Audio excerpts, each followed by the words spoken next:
नमस्ते दोस्तों। इस वीडियो के पहले पार्ट में मैंने आप सभी लोगों से एक रिक्वेस्ट की थी कि आप जितना हो सके सुखविंदर सिंह जी की आर्थिक मदद करें, और आप लोगों ने की भी।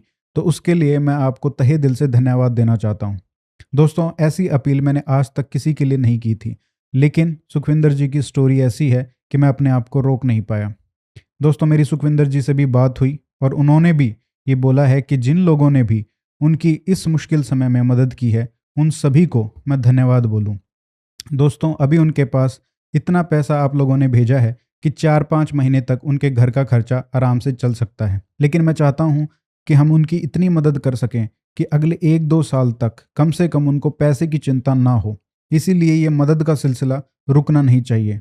उससे भी ज़्यादा महत्वपूर्ण है कि आप इस वीडियो पर कमेंट करें और जितना ज़्यादा हो सके उतना शेयर करें, ताकि सरकार में उच्चतम स्तर पर बैठे लोगों तक ये पहुंच सके और सुखविंदर जी को एक उचित सुरक्षा प्रदान की जाए। धन्यवाद। ये जो उग्रवादी थे उनसे लड़ने की शुरुआत कैसे करें, इस दुविधा में थे आप। तो मतलब शुरुआत हुई कैसे? तो फिर भगवान ने ही ऐसा रास्ता बनाया कि उग्रवादियों के ही हथियार उन्हीं पर चलाए और उन्हीं के सिरों पर रखा हुआ इनाम लिया। उसी से फिर हमने ग्रुप बनाया इंडियन अलायंस, और आतंकवाद की एक बार तो हमने कमर तोड़ दी पूरी। ये अलग बात है कि 2007 से दोबारा फिर पनपना शुरू हो गई है। आप तो बहुत तेजी से चल पड़े। अब ये बताइए कि इंडियन अलायंस जो बना उसकी शुरुआत कैसे हुई? ये तो आपने देखिए पूरा 2007 में पहुंच गए। ये तो 2 घंटे की कहानी है कम से कम। चलो, ऐसा हुआ कि ना तो हमारे पास पैसे इकट्ठे हो रहे थे और ना ही हम हथियार ले पा रहे थे, मगर मीटिंगें हमारी रोज़ जारी थी। वो अपने अरोड़ा की दुकान आपको बताया, वो हमारा पक्का ठिकाना था, बचपन से ही ठिकाना था वो। मैं, हरीश और भी कई लड़के वहीं, मुकेश भी वहीं बैठता था हमारे साथ। हमने फिर पैसा इकट्ठे किए थोड़े बहुत, भी हथियार लेते हैं, पैसे इकट्ठे करते, पैसे इकट्ठे किए, हथियार लेने के लिए गए उत्तर प्रदेश में। मगर वहाँ वही देसी कट्टे वट्टे, कारबाइनें भी थी, इंग्लिश वाले भी थे। और उस टाइम तक तो आतंकवादियों के पास तो AK-47 था। हाँ, तो कट्टों से कहाँ लड़ते? हाँ हाँ, AK-47 आ चुकी थी काफ़ी सारी, मगर वो इतने सब ग्रुपों के पास नहीं आई थी, थोड़े ग्रुपों के पास वो आ चुकी थी। अब वहाँ कारबाइनें लो तो पैसे ज़्यादा मांगते थे। अब पैसे हमारे पास थे नहीं। वापस आए, करते करते सोचते रहे भी कैसे करेंगे, कहाँ से आए। अब लोगों के पास मदद मांगने जाते थे, भी हमने बदला लेना है। अब इतना हमें ना तो हमें राजनीति आती थी, ना हमें इतनी सीधे सीधे हम क्या कहते हैं झटका दिमाग है, इतने कोई सुलझे हुए भी नहीं थे। किसी के पास मदद मांगने जाते थे कि हमारी मदद करो, हमने हथियार लेने हैं। अरे लोग डर के मारे भाग जाते थे, वो बात ही नहीं करते थे हमसे। आपने उग्रवादियों से लड़ना। बताया भी था कि जिन जिन लोगों के पास गए जो बहुत दहाड़ते थे, उन लोगों के पास भी गए जो कुछ नहीं हुआ। खालिस्तान के खिलाफ मुखर होके बोलते थे दिल्ली में। लेकिन जब बात आई लड़ने की तो नहीं, कोई नहीं खड़ा हुआ। फिर हमने एक दिमाग में आया कि एक ट्रैवल एजेंट है दिल्ली में, कपूरथले का ही था। हमने सोचा भी उसको बोलते हैं पैसे का, तो 1 लाख रुपया उसको बोला हमने, 1 लाख रुपये दे दो। वो मान गया देने के लिए, कह रहा हाँ दे देता हूँ, क्योंकि उसको पता था कि मेरा नाम है अपने एरिया में, लोग डरते भी थे मेरे से। हालांकि मैंने ज़िंदगी में डराया नहीं किसी को भी, डराया सिर्फ उग्रवादियों को ही है मैंने। आम पब्लिक को या किसी को मैंने आज तक ज़िंदगी में कभी नहीं डराया था। बस वो उससे 1 लाख रुपए लेने आए, वो उसने 1 लाख रुपए देने के लिए टाइम दे दिया हमें, भी 2-4 दिन में या 10 दिन में मैं तुम्हें दे दूँगा। और जिस दिन हम लेने गए तो उस ट्रैवल एजेंट ने नहीं कुछ किया, कोई और था ट्रैवल एजेंट के साथ, जिसको पता था कि ऐसे ऐसे वो उग्रवादी हैं, वो आने वाले हैं पैसे लेने। अब उनके लिए तो उग्रवादी थे ना हम। तो उसने यहाँ दिल्ली पुलिस को फिर से खबर कर दी। दिल्ली पुलिस ने फिर हम तीनों को पकड़ लिया, पकड़ के हमारे ऊपर केस डाल दिया ऐसे फिरौती मांगने का, और फिर हमें उन्होंने तिहाड़ जेल में बंद कर दिया। अच्छा। और तिहाड़ जेल जब पहुँचे हैं तो 2-1 महीने बाद फिर बम्बई की पुलिस आ गई, वो जो बैंक रॉबरी वाला केस था, जो बैंक लूट के आए थे आप? हाँ, जो 84 का जो लूटा हुआ था। अच्छा। पहले तो बॉम्बे पुलिस नहीं ले गई थी, आई हुई थी बॉम्बे पुलिस, मगर उस दिन कोर्ट ने क्या किया था कि उन्होंने देखा पंजाब वालों के मुकदमे ज़्यादा हैं, बॉम्बे वालों का एक है, तो पंजाब पुलिस को रिमांड दे दिया था। तो बम्बई पुलिस लेके नहीं गई थी। तो जब वो सारे खत्म हो गए, अब दिल्ली वाले ने पकड़ लिया, तो भी मुंबई पुलिस भी आ गई। हाँ, अब वो दिल्ली वालों ने वायरस कर दी ना, इनको तो पता था कि बम्बई का केस इसका पेंडिंग है। तो फिर बम्बई वाले भी आ गए। भाई इन्हीं 6 महीनों के दौरान जो तिहाड़ जेल में रहा हूँ, तो फिर वो बम्बई भी ले गए। तो बम्बई जाकर वो भी केस डिस्चार्ज हो गया हमारा। क्योंकि मुंबई का जो केस होता है ना, वो पहले हमेशा आइडेंटिफिकेशन परेड होती है। अच्छा। अगर आइडेंटिफिकेशन परेड में वो जो गवाह कह दे कि हाँ यही है, तो केस चलता है, ये तो नहीं चलता है। अच्छा, तो फिर उन्होंने आपको आइडेंटिफाई नहीं कर पाए? आइडेंटिफाई उन्होंने किया, कह रहे नहीं है। कोर्ट के अंदर वो मुकर गए सारे, तो जज ने वो केस डिस्चार्ज कर दिया। तो हम लोग फिर यहाँ दिल्ली से जो वापस आ गए तिहाड़ में, फिर यहाँ से तिहाड़ से छूट के फिर कपूरथला, फिर वही हमारे अरोड़ा की दुकान चाय की मीटिंगें फिर शुरू। मिशन नहीं भूले थे हम, ना गुस्सा शांत हुआ था, बस ठान रखी थी कि हाँ किसी ना किसी तरह करना है। कोशिश करते थे। फिर एक तरह से भगवान पे छोड़ी हुई थी। भगवान को तो हर वक्त ही साथ रखते थे कि भाई भगवान तूने ही करना है, पहले भी तूने ही करना है, तूने बचाया, सब कुछ तूने ही किया। एक दिन क्या हुआ आपको पता है, बताया मैंने कि जेल से जो लोग थे वो कितना प्रेशर डालते थे मेरे ऊपर कि हमारे साथ चलो, मगर हम नहीं गए थे और जाना भी नहीं था। क्या हुआ कि उन्हीं दिनों जो भी कोई उग्रवादी मारा जाता था पुलिस के हाथों, तो उसका जो भोग होता है, उसको सम्मान, उसके सम्मान समारोह जो मनाए जाते हैं, उसमें उसके भोग वगैरह डाले जाते थे। तो उसके लिए अखबारों के अंदर बड़े बड़े पोस्टर छपते थे, और उन पोस्टरों में उन लोगों की फ़ोटो होती थी जो लीडर उसके भोग में पहुंचते होते थे। वो सब अखबारों में छपता था, ख़ासकर पंजाबी की अखबारों में वो छपते थे, जिसमें डिटेल होती थी कि ये फ़लाने हमारे सिंह जो है ये शहीद हो गए हैं, इनका जो भोग समारोह इस तारीख को इस जगह पर मनाया जाएगा। तो अखबारें छपती थी। वो एक दिन वो छपते तो पहले भी थे, मगर पहले हमारा ये तरफ ध्यान नहीं गया था, वो हम अपने यहाँ काम में मस्त थे। एक दिन ऐसे ही अचानक, क्योंकि पहले जो भी छपते थे ना, पहले ऐसा कोई नज़र नहीं आ रहा था, ना कोई दिमाग में बात आई थी। एक दिन क्या हुआ कि एक दिन एक ऐसा पोस्टर छपा, उसके अंदर जो पहुंचने वाले नेता थे, उससे किसी उग्रवादी की मौत पर जो नेता पहुंच रहे थे, उनमें एक तो था हरमिंदर सिंह संधू। ये वही संधू है जो भिंडरावाले का जनरल सेक्रेटरी, जो दशमेश रेजिमेंट का जो मुखी था, और वो AISSF का जनरल सेक्रेटरी था। एक उसकी फ़ोटो छपी थी। तो ये लोग बाहर ही घूम रहे थे, मतलब इनके ऊपर केस वेस नहीं हुए? नहीं, हरमिंदर संधू पकड़ा गया था। अच्छा। ब्लू स्टार ऑपरेशन हुआ, ये भी पकड़ा गया था, वो लाभ सिंह भी पकड़ा गया था। अच्छा। अंदर से जो लास्ट में कई लोग पकड़े गए थे वैसे, जैसे कुलजिंदर ढिल्लों भी पकड़ा गया था। तो उनमें ये जो लास्ट आदमी पकड़ा गया था ना, अकाल तख्त के पास से, वो 22 आदमी थे। अच्छा। जिनमें हरमिंदर सिंह संधू भी शामिल था। ओके। इन सबको भेजा गया था जोधपुर जेल।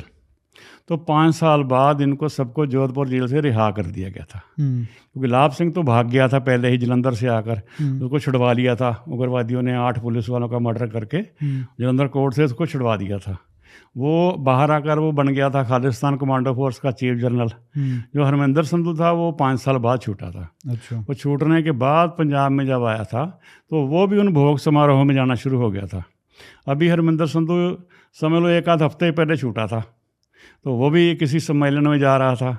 और हरमिंदर संधू के साथ फ़ोटो जो लगी हुई थी ना, वो थी बलदेव सिंह होठियाँ की। आपको बताया ना मैंने, जब मैं टाडा में था 8 नंबर बैरक में, तो जो बलदेव सिंह होठियाँ 6 महीने तक वो लगातार ही मेरा ब्रेन वॉश करता रहा। अच्छा। मगर हुआ नहीं था। कोशिश थी उसकी जारी, बहुत जोर लगाया, नहीं माना था।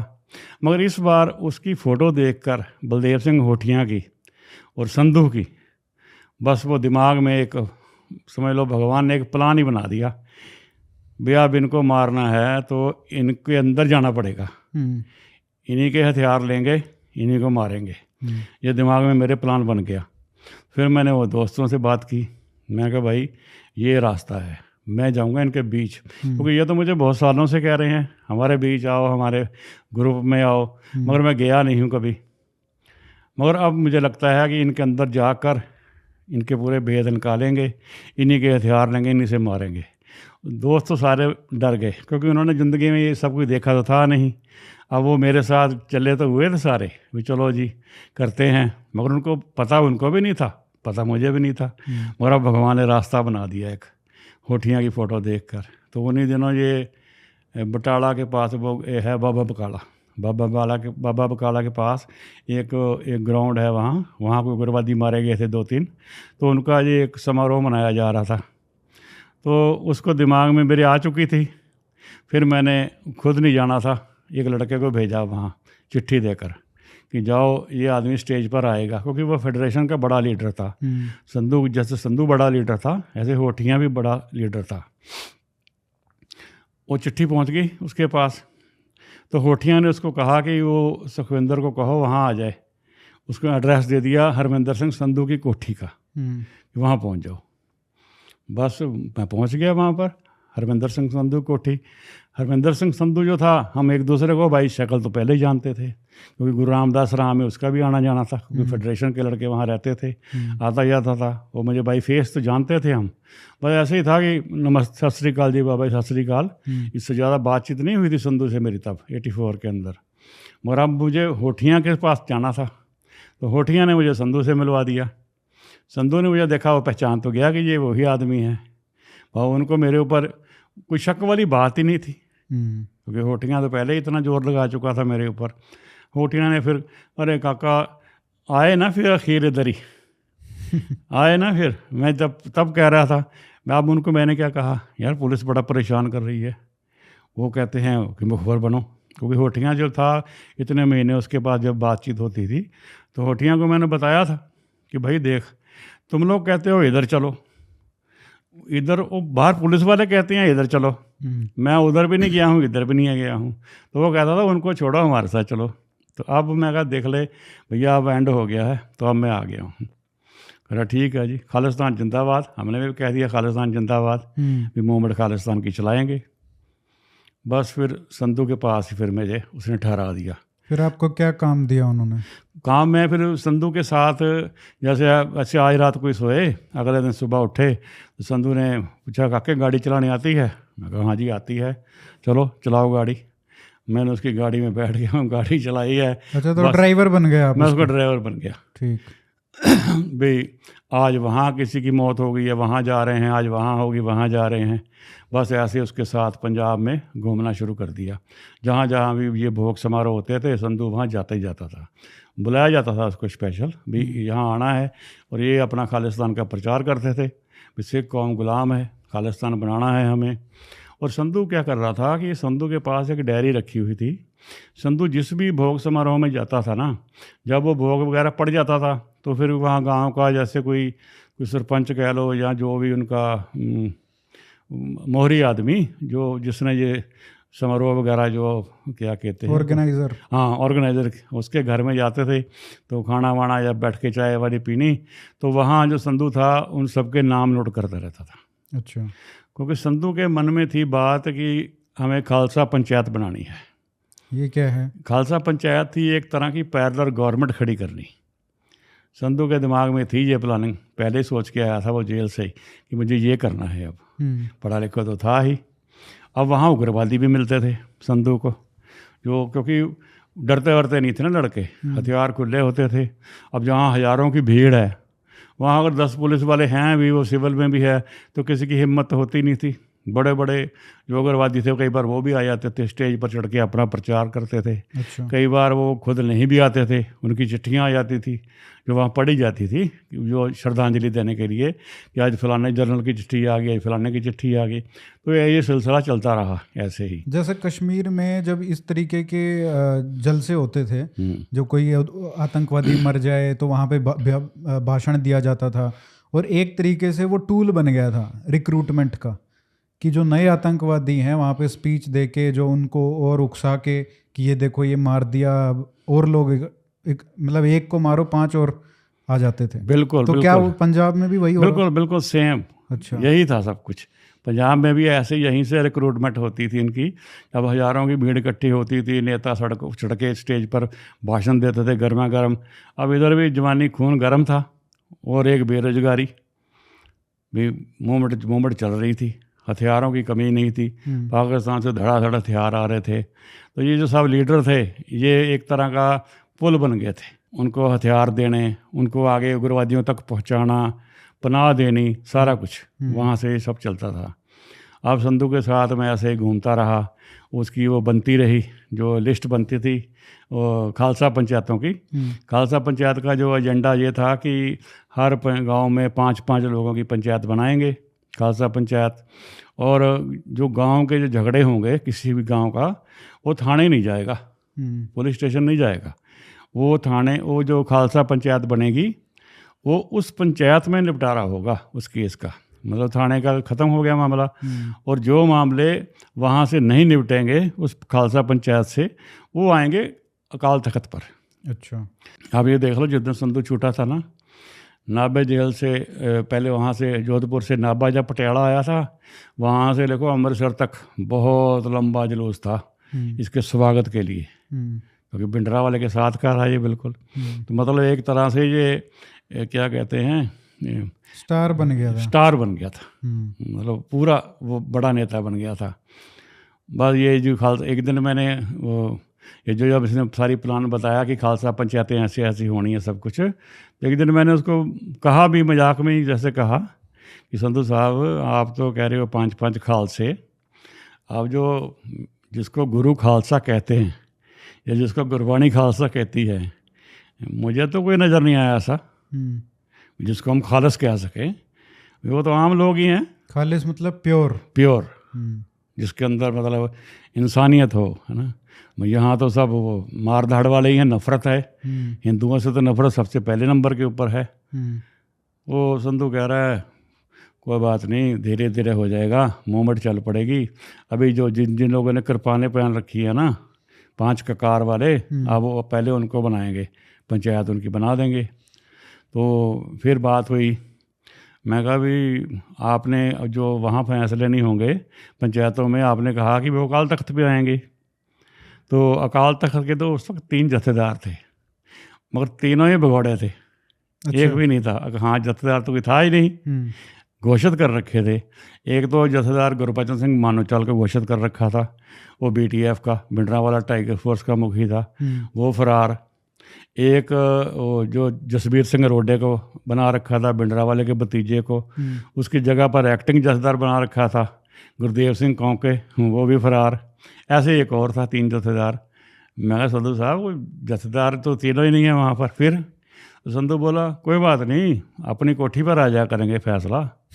मैं कहा संधू साहब अरे कोठी पर ही फैसला करना है तो फिर अकाल तख्त को बीच में क्यों घसीटना, सीधा कोठी से अनाउंसमेंट कर देते प्रेस कॉन्फ्रेंस करके। तो उसको थोड़ी बात चुभी तो सही, मगर उसने कुछ कहा नहीं। चलो ये बात आई गई होगी, करते रहे। पूरा पंजाब उसके साथ मैं घूमा हूँ, और जगह जगह पर जो उसके जो उग्रवादी भी थे वो भी मिले, मगर किसी तो को। क्या आप अपने दिमाग में कुछ लिस्ट बना रहे थे कि ये लोग? नहीं, मैं अभी बस भगवान पे छोड़ रखी थी। अच्छा। कि अब मैं घुस गया हूँ इनके अंदर। मुझे पता था अगर जल्दबाजी करूँगा ना किसी काम में भी, क्योंकि अब तो पहली बात तो मुकेश के मर्डर के बाद संधू तक पहुँचने में ही समझ लो 1.5 साल लग गया था। तो एक भगवान की तरफ से भी मतलब इशारा था कि slow and study wins the race, बिल्कुल शांत होकर चलना है, कोई जल्दबाजी नहीं है, क्योंकि ये एक दिन का काम तो है नहीं। तो क्या आपको ये नहीं लगा कि अगर मैं संधू के साथ और इस तरीके के लोगों के साथ घूमूंगा जो कि पुलिस के रडार पे हैं, तो अब मैं तो पुलिस मेरे ऊपर भी वो नज़र रखने लग जाएगी, मैं भी इनकी हिट लिस्ट में आ जाऊंगा? कभी कभार आ जाती थी बात, मगर उसको इग्नोर कर देता था। मुझे लगता था कोई बात नहीं, जो होना है वो होना ही है, उसको तो कोई टाल नहीं सकता। मगर ऐसा ना करते करते उसके साथ संधू के मतलब बहुत वाकफियत हो गई। जगह जगह लोग जो थे तो जानने पहचानने लग गए सारे बिल्कुल सब जानते पहचानते हुए थे। संधू की कोठी पर लोग आते थे। अब मान लो जैसे 4 दिन संधू कहीं भी नहीं गया, कोठी पे बैठा है, तो वहाँ पर वो कमांडो फोर्स के भी लोग, BTF के भी लोग, सारे ग्रुप वहाँ आते थे, वो मिलते थे, हेलो हाय सबसे होती थी। इस तरह करते करते मतलब 2-2.5 महीने संधू के साथ। एक दिन जब ये 26 जनवरी 1990 को उसने खालसा पंचायतें अनाउंस करनी थी, क्योंकि 26 जनवरी को संविधान लागू हुआ था, उन्होंने भी 26 जनवरी ही की डेट कर रखी थी संधू ने, भी इस डेट को मैं अपना खालसा पंचायतें अकाल तख्त से अनाउंस करूँगा, वहाँ मीडिया बुलाएंगे।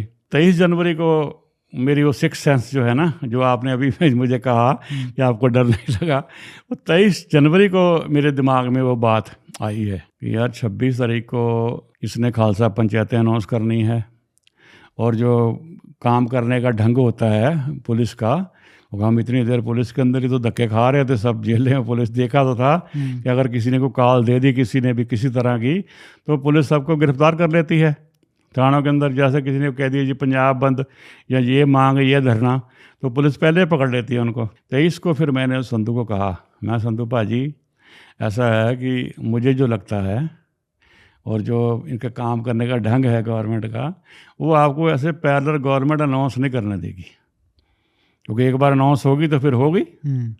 फिर तो लोगों के अंदर तो दहशत पहले बहुत ज़्यादा थी। अब जो अगर नाम नॉमिनेट हो जाते तो फिर तो लोग डर भी जाते और लोग उधर भी चल पड़ते, बड़ी गड़बड़ हो जाती।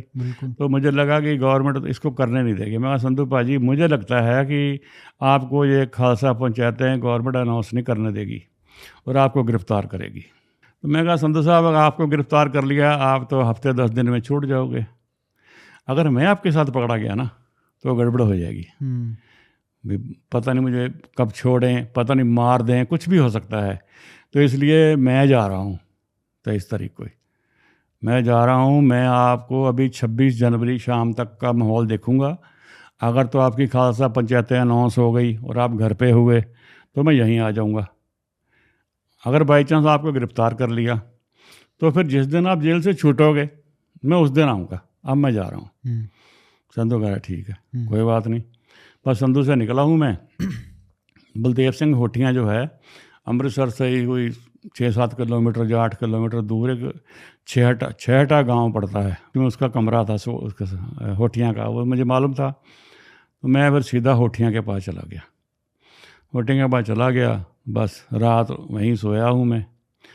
अगले दिन सुबह 24 तारीख को ही 23 को मैं वहाँ पहुँचा हूँ संधू से छुट्टी लेकर। 24 की सुबह मुझे होठियाँ ने उठाया, सुबह सुबह ही 7-8 बजे होंगे। काके उठ। मैं क्या हुआ? कह रहा संधू को मार दिया, संधू का मर्डर हो गया। मैं ये कैसे हो गया? चलो जी जा पहुँचे संधू के वहाँ। अब देखा तो संधू की डेड बॉडी वहाँ पड़ी हुई। अच्छा इससे पहले क्या हुआ था? तो ये किसने मारा उसको? संधू को मारा था यही दलजीत सिंह बिट्टू और वो जो परमजीत सिंह पंजवाड़, जिसका कत्ल नहीं हुआ पाकिस्तान में अभी। हाँ पंजवाड़ गांव से है वो। हाँ ये लाभ सिंह का ही बुआ का जहाँ चाचे का लड़का था। पंजवाड़। हाँ जो लाभ सिंह था ना वही पंजवाड़ का, और ये भी दोनों एक सब कुलजिंदर ढिल्लों के गांव के हैं। ठीक। तो उन्होंने एक्चुअली वो खुंदक तो आपको बताया पिछली थी, जब DIG अडवाल का मर्डर हुआ तब मारना था इन्होंने, मरवाना था। ये पुरानी दुश्मनी थी। हाँ तब वो बच गया था, क्योंकि भिंडरा वाले ने 2 दिन तक तो संधू को रोक के रखा था। 2-3 दिन बाद उसको क्लीन चिट दे दी थी। नहीं DIG अटवाल में इसका कोई ये उसका इन्फॉर्मर नहीं है, तब उसको क्लीन चिट मिल गई थी। मगर इन्होंने जो प्रोपोगंडा कर रखा था ना लाभ सिंह ने, सब यही था। ये मेरे जोधपुर जेल में इनकी लड़ाई भी हुई है आपस में। अच्छा। संधू के साथ, जब ये क्योंकि संधू भी वही था तो लाभ सिंह भी वही था। वहाँ आपस में ये लड़े भिड़े भी हैं। उसके मन में खुंदक थी लाभ सिंह के, उसने यहाँ सब प्रोपोगंडा कर रखा था कि ये सरकार का आदमी है। अच्छा। ये पुलिस का इन्फॉर्मर है, ये IB का बंदा है, ऐसे प्रोपोगंडा कर रखा था कि इसको मारना ही मारना है।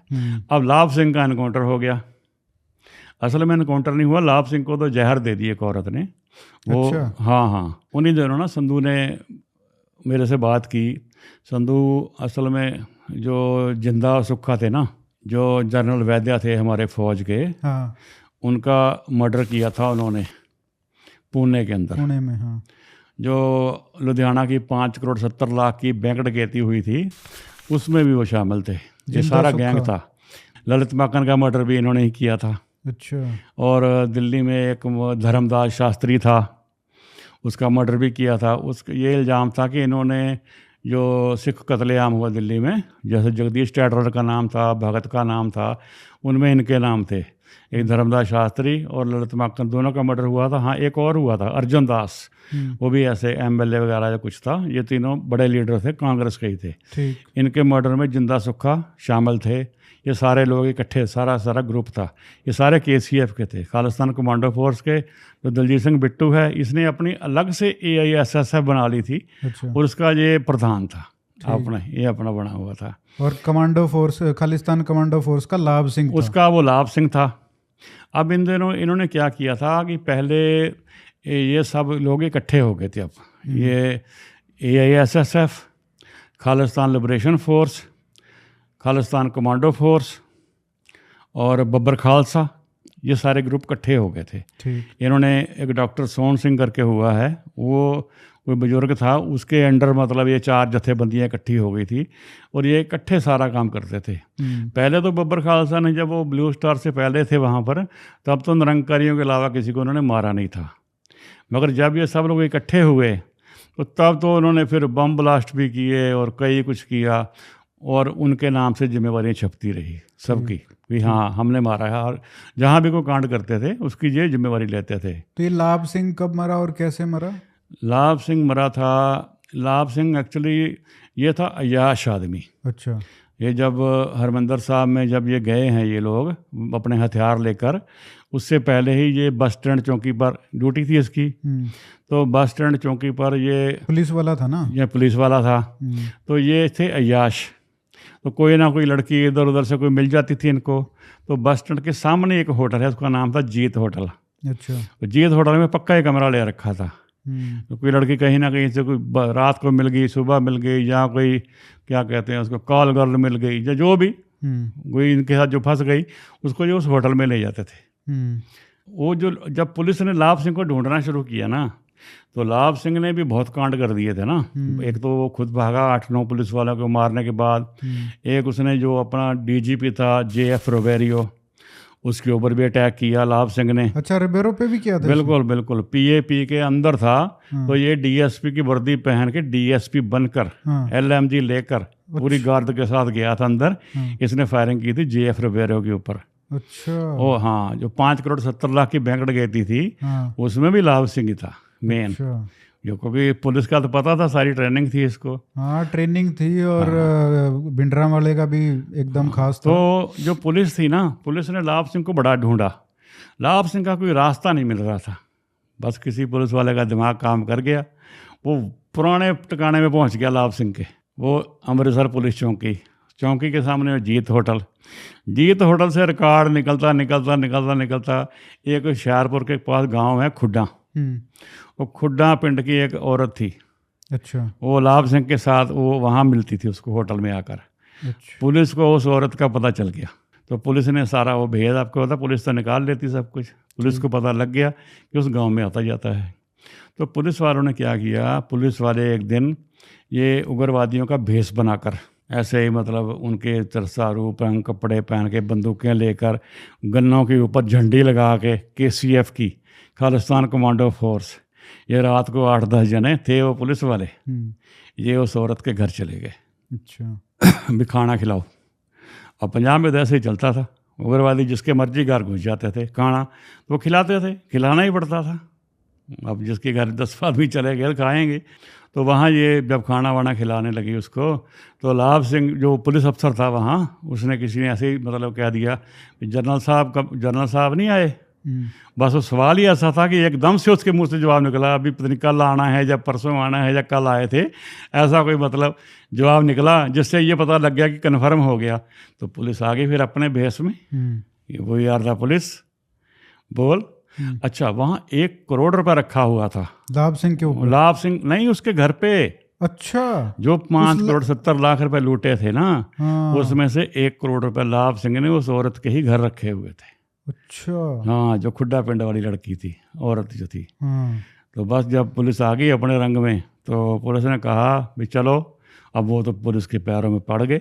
अब उग्रवादी आएंगे भाई, उनके पैरों में भी पड़ना पड़ता है आम आदमी को।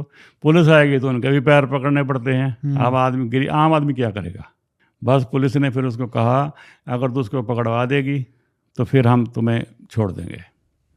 तो पुलिस वालों ने उसको फिर पाउडर दिया कि ये लो, जब आएगा जनरल उसको ये खिला देना, और जब वो बेहोश हो जाएगा तो हमें खबर कर देना। उसने कह दिया ठीक है। आप पहुंच गया जी जनरल वहाँ पर, अकेला ही पहुँचा। तो उस औरत ने क्या किया, पहले तो खाने में इसको पाउडर सब्जी में मिला दिया। वो जो पाउडर उसका नो टेस्ट होता है, पता नहीं लगा। लाभ सिंह ने वो खा लिया। खाने के बाद वहाँ सोया ये, मगर उसके ऊपर असर ना हुआ, उसका असर नहीं हुआ। हाँ, झेल गया, वो शरीर तगड़ा था। अच्छा। वो झेल गया उसको। हाँ। वो औरत जो थी, अब उसको पुलिस भी नजर आ रही थी कि ये तो चला जाएगा सुबह उठ के। उसने क्या किया, जो बाकी पाउडर बचा था, जब रात को दूध दिया, उसने बाकी सारा पाउडर दूध में डाल दिया। अच्छा। बस वो जब दूध पिया लाभ सिंह डेड, मर गया वो, वहीं पर मर गया वो। ठीक। फिर उन्होंने पुलिस को बुलाया। फिर पुलिस लाभ सिंह की डेड बॉडी उठा के लेके गई वहाँ से। फिर उसको टांडा के पास ले जाकर ऐसे डाल के पुलिस ने उसका एनकाउंटर शो किया कि हमने इसको पुलिस के मुकाबले में मार दिया। अच्छा। उसके मरने के पता लग गया फिर दूसरे लड़कों को भी कि ऐसे ऐसे वहाँ गया था, ऐसे ऐसे हुआ है। अब लड़कों ने क्या किया, थोड़े दिन के बाद अब जो वो पुलिस वाले उग्रवादी बन के गए थे ना, अब ये उग्रवादी पुलिस वाले बन के चले गए। अच्छा। उसी औरत के घर। अच्छा। हाँ, अब उन्होंने देखा पुलिस आई है, अब वो तो लगे रोने, अरे हमने तो ऐसे किया जी, वो पुलिस अफसर आए थे, हम आप हमें को लेके जा रहे हो, हमने तो लाभ सिंह को यहाँ दिया था, वो मर गया, पुलिस दे गई। वो सारा सच बता वो सच बोल दिया। वो दोनों तरफ से धोखा खा गए ना, उनसे भी खा गए, इनसे भी खा गए। तो फिर उस औरत को, हाँ, उस औरत को मार दिया। फिर उन्हीं ने, उन्हीं जो लड़के गए थे, उस औरत को तो पक्का हमें पता है मार दिया। परिवार को मारा नहीं मारा ये नहीं मुझे पता। 1 करोड़ का क्या हुआ ये भी नहीं पता। अच्छा, आप जो संतों पर आते हैं फिर वापस आते हैं। हाँ। क्योंकि ऐसी ऐसी कहानियां तो आपके पास इतनी सारी हैं। आप कहानियां अपने आप जुड़ जाती है ना बीच में। बिल्कुल, सब जुड़ा हुआ है हर। अरे ये बहुत ज्यादा याश लोग थे, थोड़े नहीं, कुछ होंगे चंद लोग। ये तो जबरदस्ती करते रहे लोगों के घरों में जा जाकर, बड़े बलात्कार किए इन लोगों ने। अच्छा। बहुत ज़्यादा, थोड़े भी नहीं। और पंजाब के अंदर बहुत नामी नामी खाड़कू जो मरे हैं ना, वो उन लोगों ने ही घरों में ऐसे ही जहर देकर, ये जो नशीला पाउडर देकर ऐसे मारे हैं। बड़े लोग हुए हैं, जैसे गुरजंट सिंह बुद्ध सिंह वाला कितना बड़ा लीडर था, खालिस्तान लिबरेशन फोर्स का मुखी। 50 लाख रुपए का इनाम उसके ऊपर। उन्होंने लुधियाना के पास ही, या लुधियाना में, वो 3 लड़कियां थी किसी आदमी की, वो तीनों लड़कियां कब्जे कर रखी थी। अच्छा। हाँ, और लड़कियों का जो बाप था उसको ट्रक लेके दिया हुआ था कि तू पंजाब से बाहर ही रहेगा। अच्छा। हाँ, और तीनों लड़कियों का, तीनों लड़कियां के साथ रहता था वो गुरजंट सिंह बुद्ध सिंह वाला। जिस दिन मरा है उस दिन उसी घर पे ही मरा है ये। तो पुलिस ने जब मारा, पुलिस को तो पता भी नहीं था कि हमने बुद्ध सिंह वाला को मार दिया है। वो तो बस गए हैं, तो वो खुद भाग पड़ा आगे से, जैसे कहते हैं चोर के पैर नहीं होते। तो उसमें ये मर गया लाभ सिंह, अपना बुद्ध सिंह वाला। एक वो कोई फिरोजपुर का हुआ है, निम्मा घेंट करके, उसका भी यही हाल था, उसको भी उन लोगों ने मारा जिनके घरों में ये रेप करते थे। अच्छा। और एक जसपाल सिंह पड्डा हुआ है कपूरथला एरिया में, वो भी गांव में कोई लड़की नहीं छोड़ी उसने जिसका रेप नहीं किया। अच्छा। बिल्कुल। तो गांव वाले मतलब प्रोटेस्ट नहीं करते? डरते थे ना। आप कौन, देखो 10-10 आदमी आ रहे हैं, बंदूकों वाले क्या कर लेंगे। एक वो पटियाला का है, वो शमशेर सिंह छेरा, वो लड़की को नाबालिग उठा के ले रखा था। अरे इनको छोड़ो, जुगराज सिंह तूफान का नाम तो सुना है ना आपने?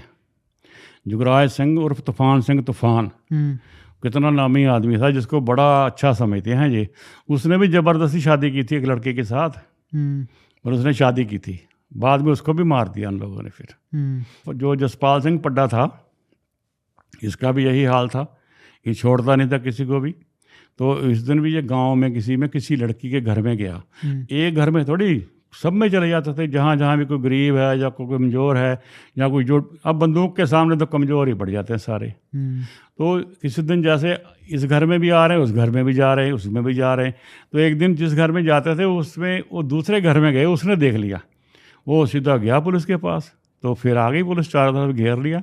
3 आदमी, जसपाल सिंह पड्डा और 2-3 और, इनको मार दिया उन्होंने, इनकाउंटर कर दिया। सारे नहीं थे मगर ज़्यादातर ऐसे ही थे। ये बहुत मतलब इन्होंने बलात्कार किए, बड़ा कुछ किया। तो सुखदेव सिंह बब्बर का नाम तो सुना है। हाँ, उसके भी तो लड़कियां जबरदस्ती कर रखी हुई थी अपने व्हाइट हाउस में पटियाला में, नाभे वाली बीबियाँ। उसकी कहानी क्या है? नाभे वाली बीबियाँ मतलब वो जैसे वो उग्रवादियों की शोहरत के, भिंडरा वाले की शोहरत के गीत गाती थी वो। अच्छा। वो भी लाभ सिंह सुखदेव सिंह बब्बर के साथ ही तो रहती थी व्हाइट हाउस में, तो पुलिस ने उसको भी पकड़ के मारा।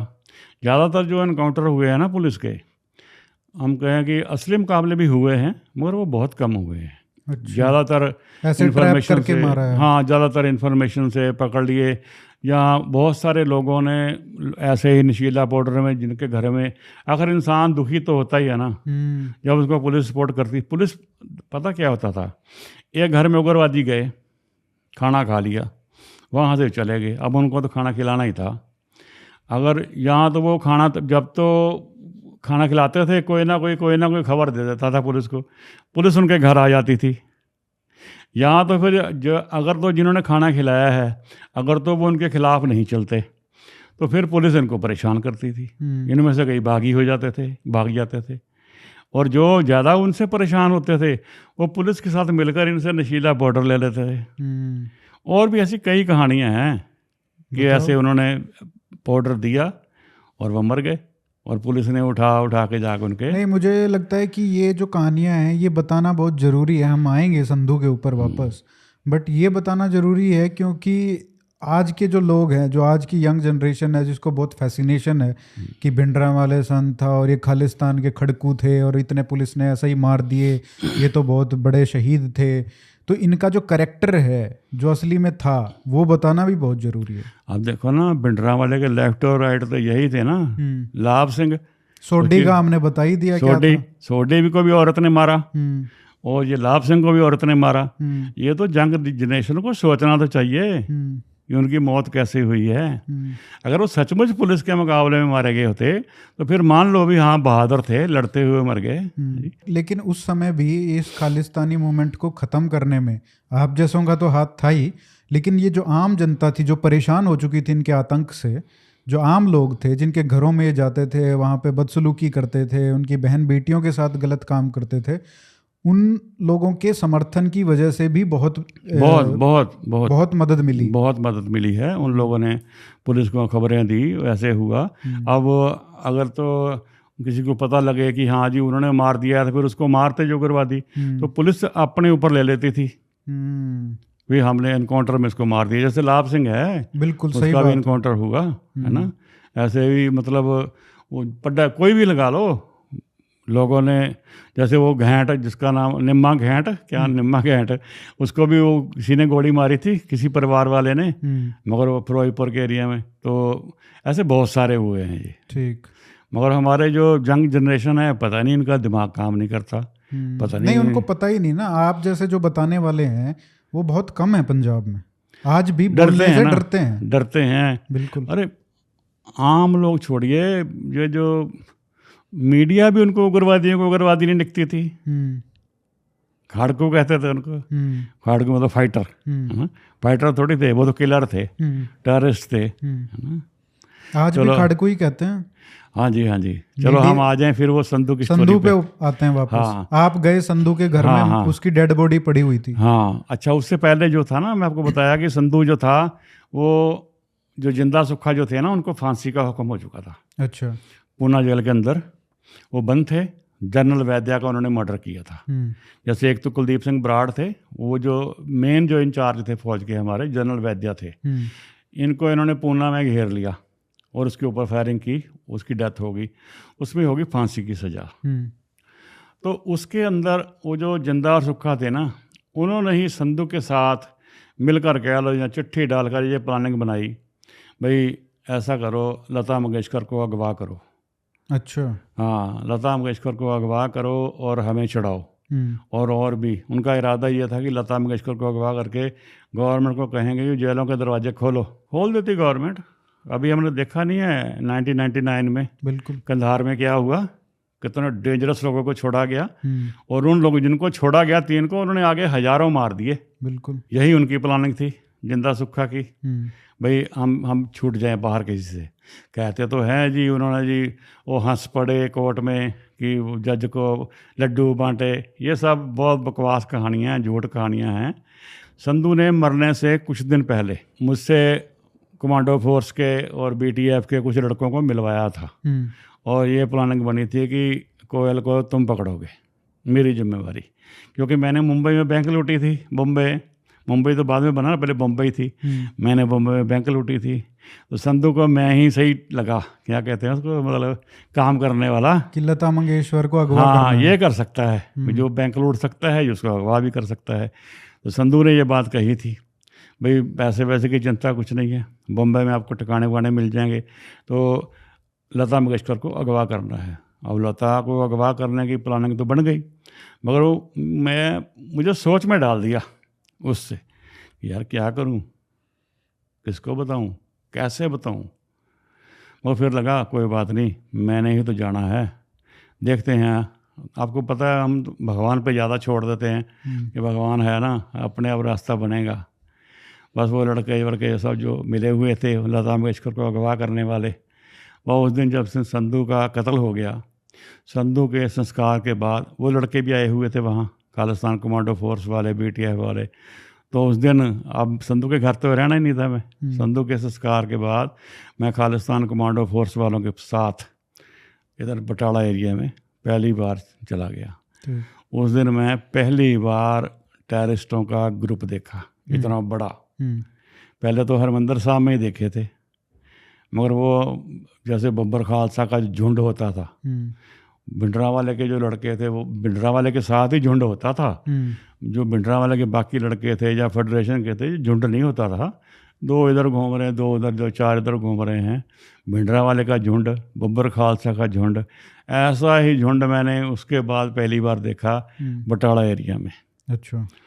तो सोच में तो पड़ गया मैं, क्या करूं, इतने लोगों को कैसे मारूंगा। अच्छा मैं पता नहीं क्या हूँ, वो ये नहीं सोच रहा हूँ कि ये मुझे मार देंगे, ये सोच रहा हूँ इतने लोगों को मारूंगा कैसे, कैसे होगा। फिर छोड़ दी भगवान पे, कोई बात नहीं, जो होगा देखा जाएगा, लगे रहो, slow and study wins the race.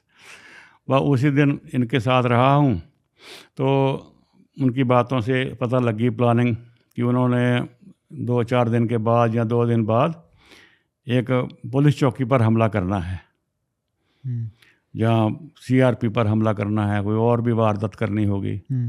तो मैं सोच रहा हूँ कि ये जब वारदात करेंगे तो मुझे भी साथ जाना पड़ेगा, किस तरह रोका जाए इनको।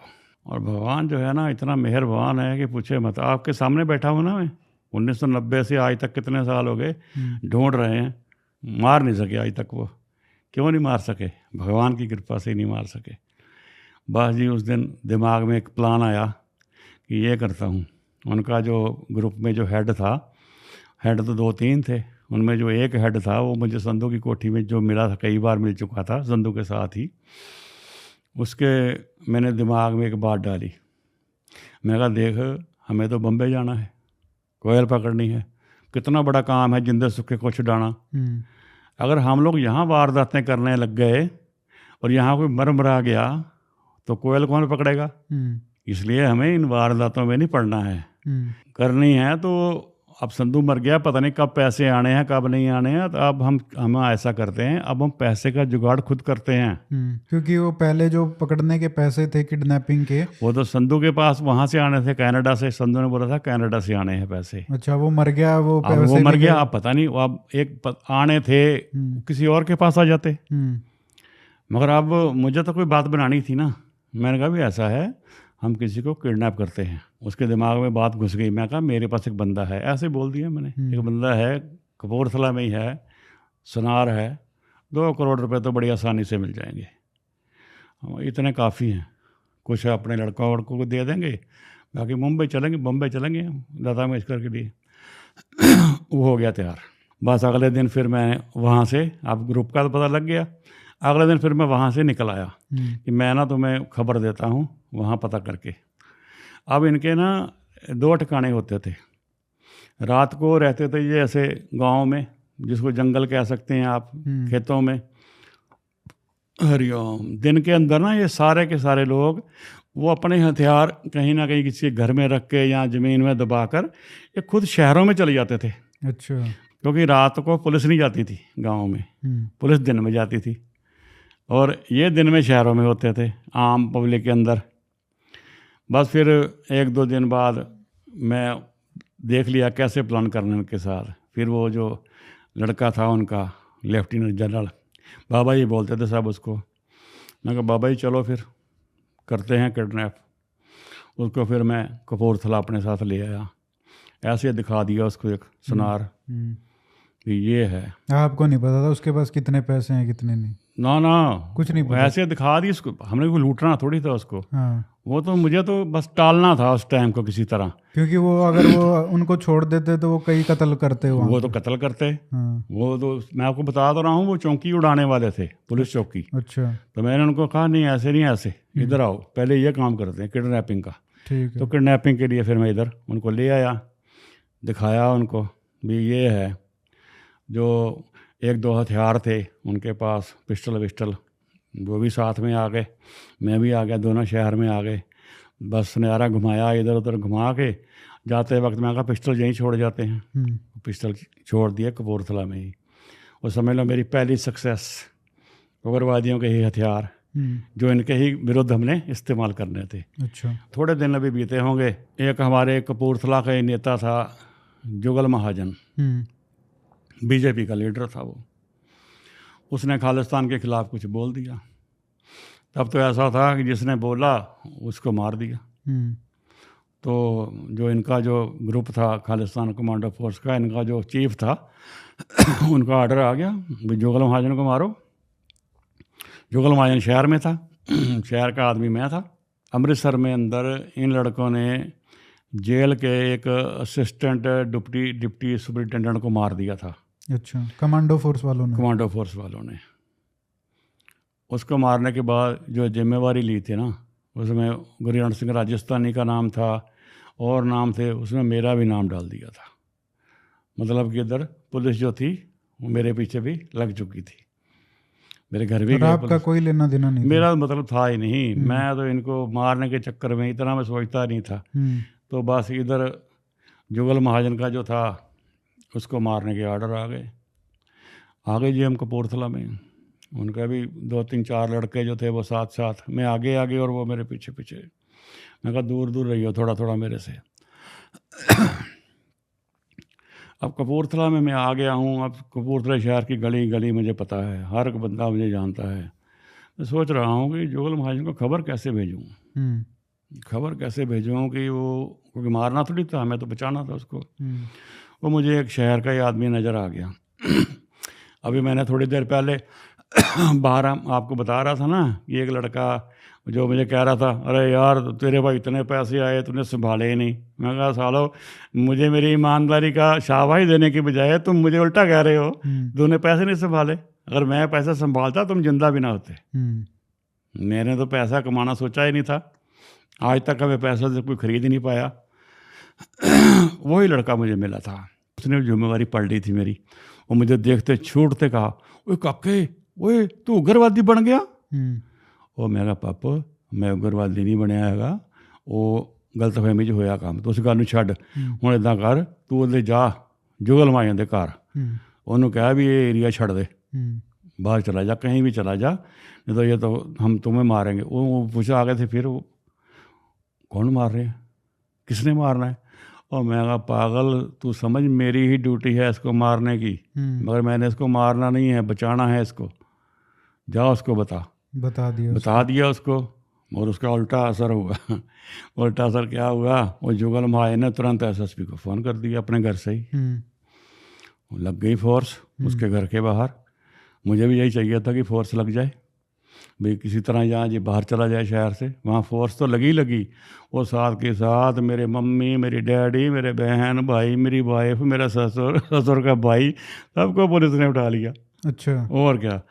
तो एक तरफ ये पुलिस मेरे घर पे पहुँच गई, अब 3 इकट्ठे हो गए और मैंने वो ग्रुप भी देख लिया इतना बड़ा। तो मैं सोच रहा था कि इनको पुलिस से लड़ें या इनसे लड़ें भाई। और देखिए अब मुझे सोच रहा हूँ मैं कि कुछ ना कुछ, अब ये सोचा कि अगर मान लो 4 हथियार हों भी हमारे पास। आज जुगल महाजन था वो तो गया बच उस दिन, और ये जो लड़कों के हथियार लेकर आए थे ये भी हथियार हमने फिर शहर में रख दिए वापस अपने लड़कों के पास ही। झोले में डालो, मैं कहा इधर दोबारा जो है हमने फिर वापस आना है, फिर वापस हथियार लेके आएंगे। अब मेरे ऊपर तो यकीन था सबको, क्योंकि मैं तो पुराना हूँ, 1984 का चला हुआ हूँ, ये अभी नए लड़के थे। बस वो मैं सोचने लगा अभी क्या करूँ, कैसे करूँ। इतने लोग। तब तक समझ लो फरवरी का भी हाफ बीत चुका था, 90 का। हाँ फरवरी 90 का। तो एक दिन ऐसे ही सोच सोच के अब मन ज़्यादा जो तो वो हो गया ना, बहुत मतलब दिमाग में बातें चल रही हैं, चलती जा रही हैं।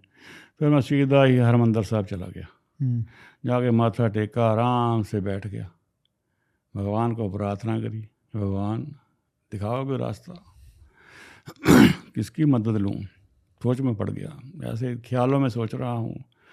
Punjab police DGP Punjab police ने तो मुझे मारा बहुत था, वो तो मुझे अच्छे नहीं लगते थे। मुझे तो अपना बाप पुलिस की वर्दी में अच्छा नहीं लगता था। पहले जब 84 में जब मैं भागा था ना, तो मेरे फादर को सस्पेंड भी कर दिया गया था।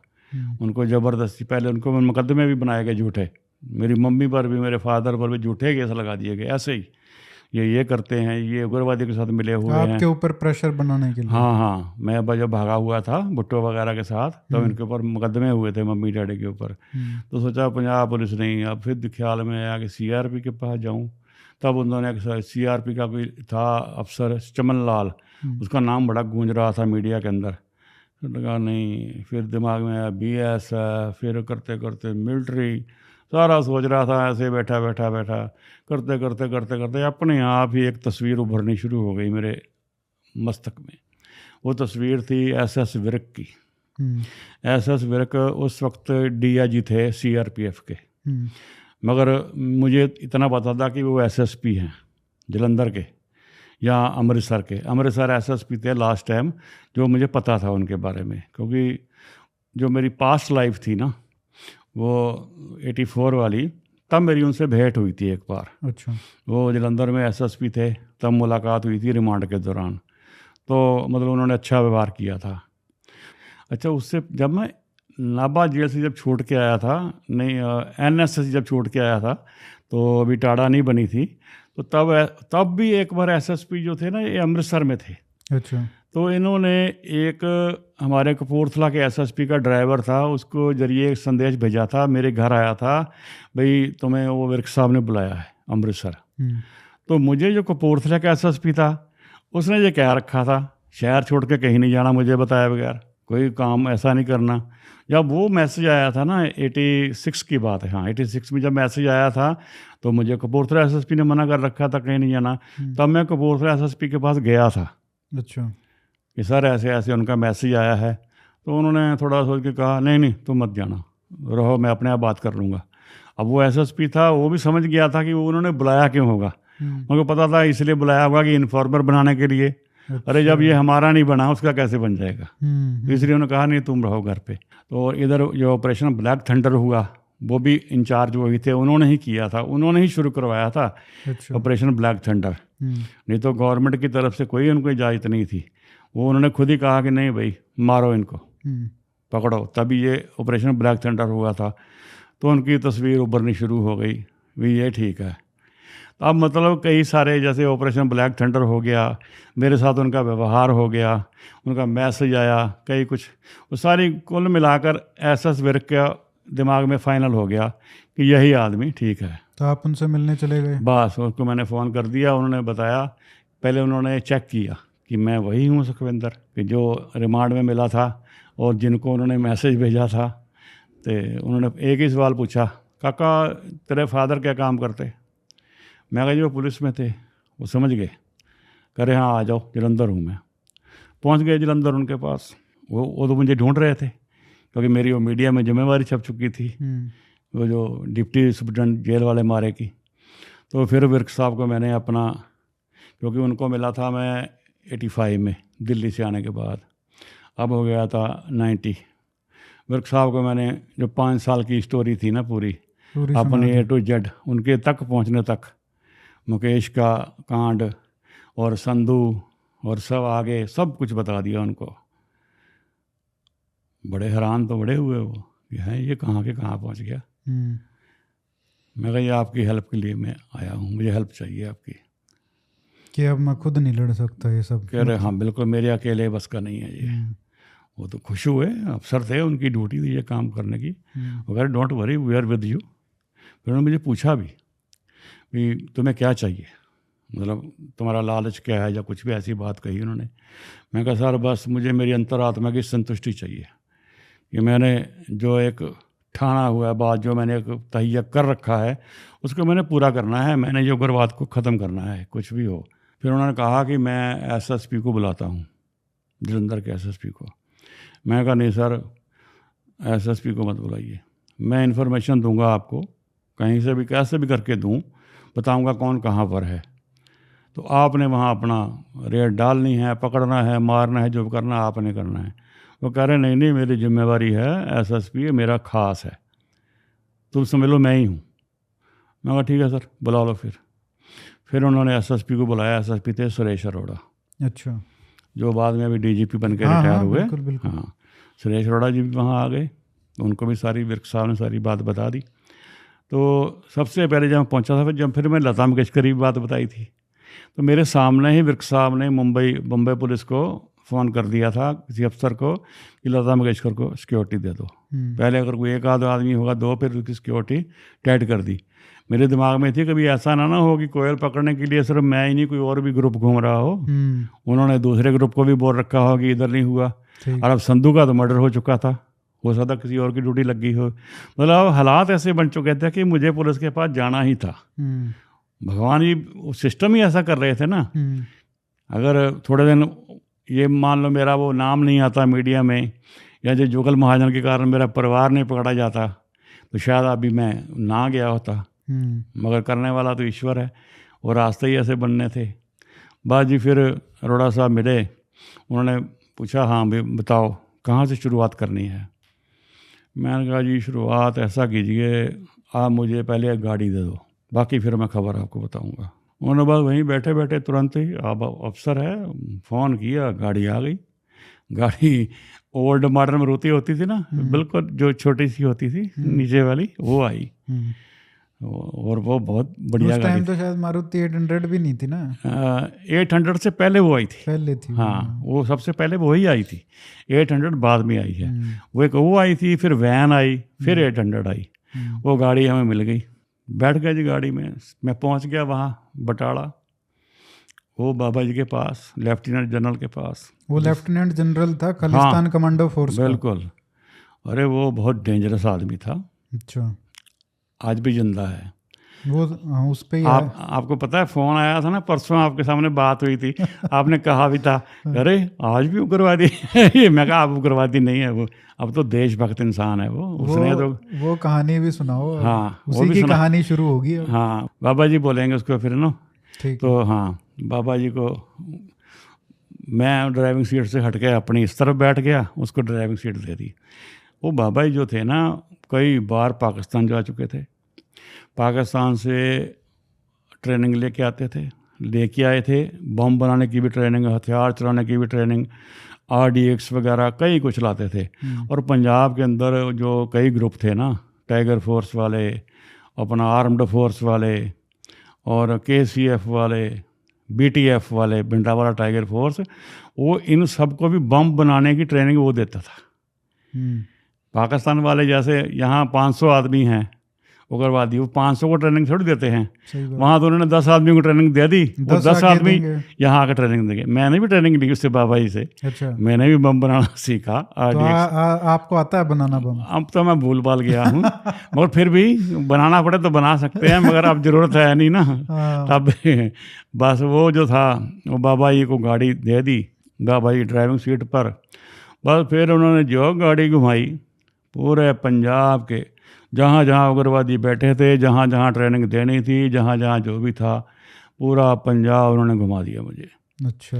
जब पूरा घूम लिया तो सारे ठिकाने, सारा लोग, पूरी हायरार्की, पूरा एवरीथिंग पता लग गई, कौन कहाँ पर है, कौन क्या धंधा कर रहा है, सब कुछ। अब वो मार्च का महीना था जो पूरा हमने उसके साथ घूमा। मार्च के एंड वाले टाइम में फिर दोबारा मिला हूँ अरोड़ा साहब से। तो ये सबसे टॉप में था ये बंदा भी, वहाँ पर ये टॉप में था। और मुझे पता था ना कि ये कड़ी है, ये कड़ी अगर हाथ में आ गई तो अपने आप ही सिर्फ सारे लिंक खुल जाएंगे। सही।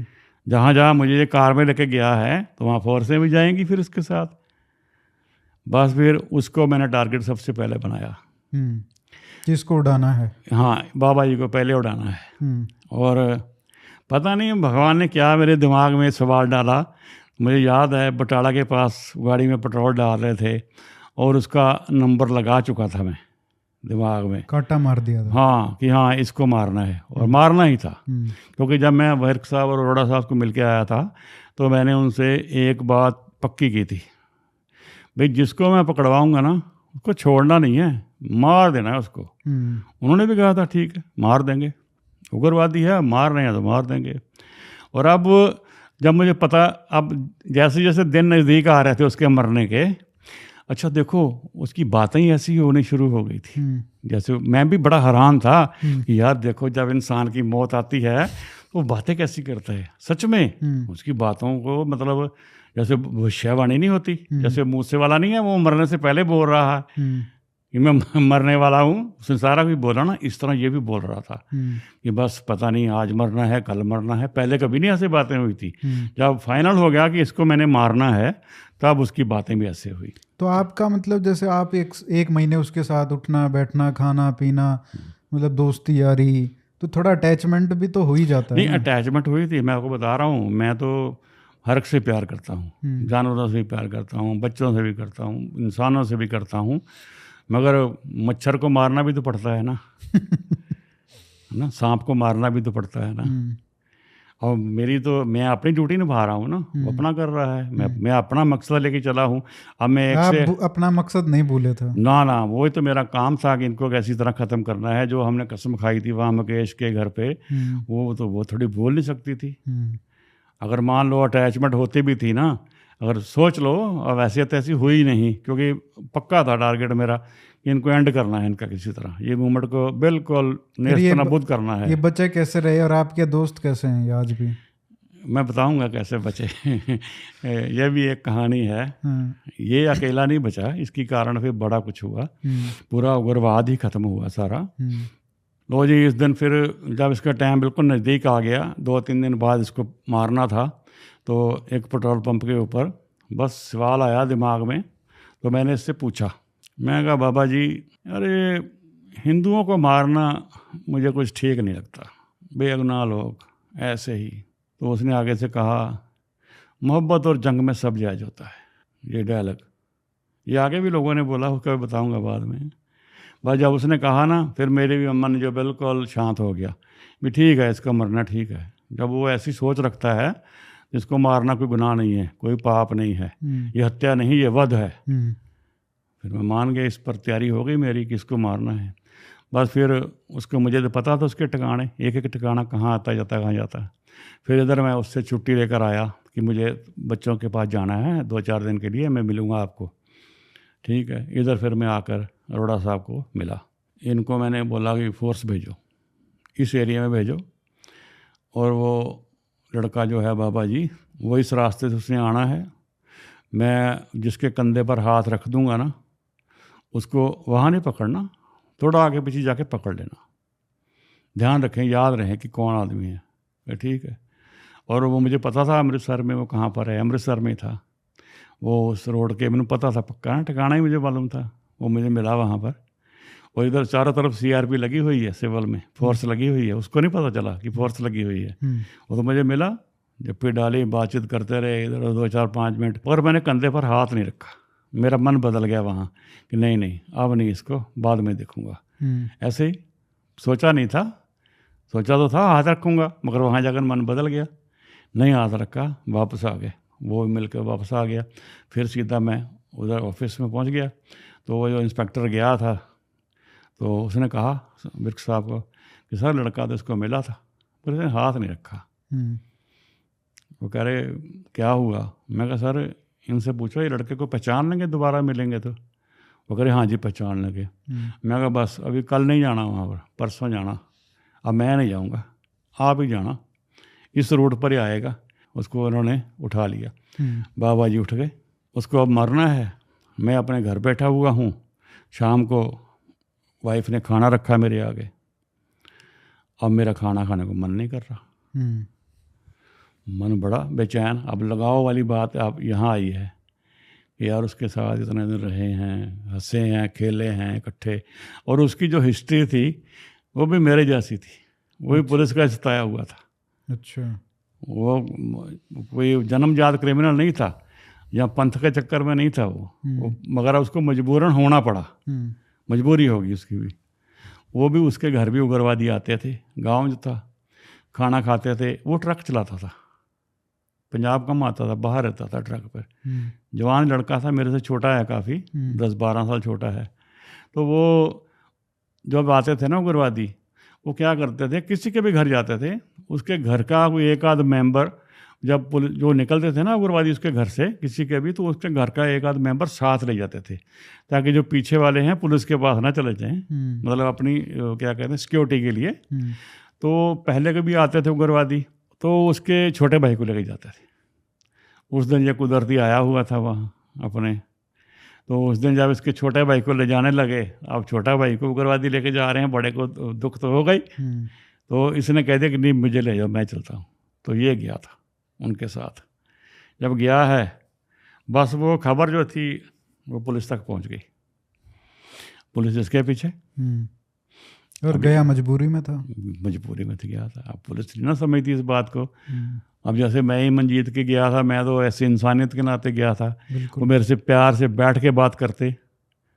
अगर मुझे पता होता कि वो गुरु रामदास राय में है, मैं तो थप्पड़ भी ना खाता, वो पहले दिन बता देता कि गुरु रामदास राय में है, जाओ पकड़ लो, क्योंकि वहाँ तो कोई पकड़ ही नहीं सकता था। इस तरह बस ये भी ऐसे भागा हुआ था। अब घर पे मैं खाने को भी मन नहीं कर रहा, सोच रहा हूँ ख्याल में कि अब यार आज उसको मार देंगे। अब जिसके साथ इतने दिनों से घूम रहा हूँ उसके घर पे वो आकर हंसी खेलते भी रहे, अब उसको थोड़ी पता है मेरे मन का कि मैं उसको मारने वाला हूँ, ये तो मुझे पता है ना। बस मन जो था ना वो बेचैन सा है कि नहीं ये ठीक नहीं है। और फिर सोचा भाई ऐसे कितनों को पकड़ लेंगे, कितनों को मार लेंगे। अब मान लो इनका ही ग्रुप है 20-25 का, हाँ इनको मारते मारते ज़िंदगी बीत सकती है। और ऐसे ग्रुप तो हर गांव के अंदर घूम रहे हैं, कहीं 10 हैं, कहीं 20 हैं, कहीं 50-50 भी हैं। मुझे लगा ये ठीक नहीं है, ये रास्ता ठीक नहीं है, कोई और रास्ता कैसे करूं। बस जी फिर रास्ता भगवान ने दिमाग में दे दिया कि ये रास्ता है, ये रास्ता बंद है, ये मारने वाला रास्ता ठीक नहीं है। मैं फिर दोबारा मैंने फ़ोन किया विर्क साहब को, एसटीडियाँ होती थी, एसटीडी से फ़ोन किया कि सर मिलना है। और हमारे लिए तो खुला था हर वक्त दरवाज़ा। पहुंच गए वहाँ पर, मिला हूँ। मैंने कहा सर अब जो पहले वादा लिया था अब वो वादा बंद, वो नहीं है कि इसको मारना नहीं है। अब जिसको भी मैं पकड़वाऊँगा, कोई भी, किसी को भी मारना नहीं है, सुधारना है और उनको यूज़ करना है, इस्तेमाल करना है, उसके ज़रिए आगे की आगे उग्रवादी पकड़ने हैं। इसको एक को मार के क्या करेंगे? अगर इससे काम लेंगे तो कितने पूरे पंजाब को उग्रवादी को ये जानता है। तो इस तरह करना है। तो विर्क साहब ने कहा, कहने काका तू इससे एक्सपोज हो जाएगा, मार देंगे तुझे। और मैं कहा सर जब वो मुझे एक्सपोज होऊंगा, जब वो मुझे मारेंगे, वो बाद की बात है, पता नहीं होना भी है या नहीं होना है, मगर ये तो अब मर रहा है ना, इसकी मौत भी मेरे से ना मतलब मुझे बेचैन दुख देगी बहुत ज़्यादा। मैं नहीं चाहता हूँ कि मारा जाए इनको। ये भी बेचारे बागी हुए हैं, अब पुलिस की वजह से तो हुए हैं सारे, मैं भी पुलिस की वजह से यहाँ बैठा हूँ। ये भी पुलिस, अगर पुलिस इसको प्यार से बात करती, इसको पता है कि मजबूरी में गया है, तो ये भी घर से ना भागता अपने, तो इसलिए इनको नहीं मारा जाएगा। तो वो मान गए। फिर उसका क्या किया, पहले तो मतलब फिर अगले दिन शोर मचा पूरे पंजाब में इसके लिए, क्योंकि मेन आदमी था। सारे अकाली जो थे वो सड़कों पर भी, वो बाबा जी को रिहा करो या बाबा जी को कोर्ट में पेश करो, ऐसे वो शोर मचा। तो फिर इसको कोर्ट में पेश कर दिया गया, कोर्ट में पेश किया गया, रिमांड लिया गया। मान लो 4 दिन का रिमांड है। 4 दिन के बाद कोर्ट के अंदर ये बताया गया कि हम ऐसे ऐसे उसको हथियारों की बरामदगी करने के लिए ले जा रहे थे, वो भाग गया। अच्छा। मगर वो भागा थोड़ी था, वो पुलिस के पास था। बस उसके ऊपर आज भी वो मुकदमा रजिस्टर्ड होगा कि वो भाग गया। एक तरफ वो पुलिस के कागजों में आज भी वो फरार है, मगर दूसरी तरफ क्या किया उसके साथ, अब उसने मार तो खाई पुलिस की, काफ़ी मार खाई, मगर आखिर पुलिस के आगे तो टूटना ही है। टूटा वो, टूटना ही, कोई भी हो, मैं भी हूँ, आप भी हूँ, पुलिस के आगे तो टूटना ही पड़ता है। बड़े बड़े टूटते हैं, हम तो बिल्कुल मामूली लोग हैं। वो टूटा, टूटने के बाद फिर उसने बहुत काम किया। आपको शायद मैंने वो वीडियो भेजी है जिसके अंदर वो विर्क साहब ने कहा है कि हाँ उसने बहुत काम किया, इसने फिर बहुत काम किया। पता नहीं कितने उग्रवादी पकड़े गए, कितने मारे गए, और इनके साथ भी यही था कि जो जिंदा पकड़ा गया वो जिंदा ही रहेगा। तो ये कैट बन गए थे जो बोला हाँ, जाता है। ये कैट बन गए और आप कैट मेकर हो गए। मैं कैट मेकर हो गया। मेरी तो ड्यूटी भगवान ने लगा रखी थी, मैं अपनी निभा रहा था। उसके बाद फिर ये अपने काम कर रहा था। इधर मुझे जो और इसने ठिकाने उन्होंने बताए हुए थे वो अलग अलग जगह हो रहे थे। इनमें एक आदमी, उसका नाम था रंजीत सिंह काला बुट्टर, वो मर चुका है, उसके लिए उसका नाम बता रहा हूँ। वो भी KCF का ही था, वो भी एक तरह का लेफ्टिनेंट जनरल कह सकते हो या एक नंबर नीचे कह सकते हो वो।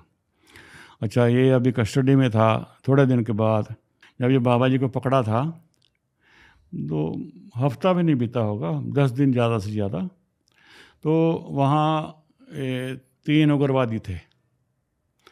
एक का नाम था हरजिंदर सिंह जिंदा, ये दूसरा वो पुणे वाला नहीं, यही जिंदा।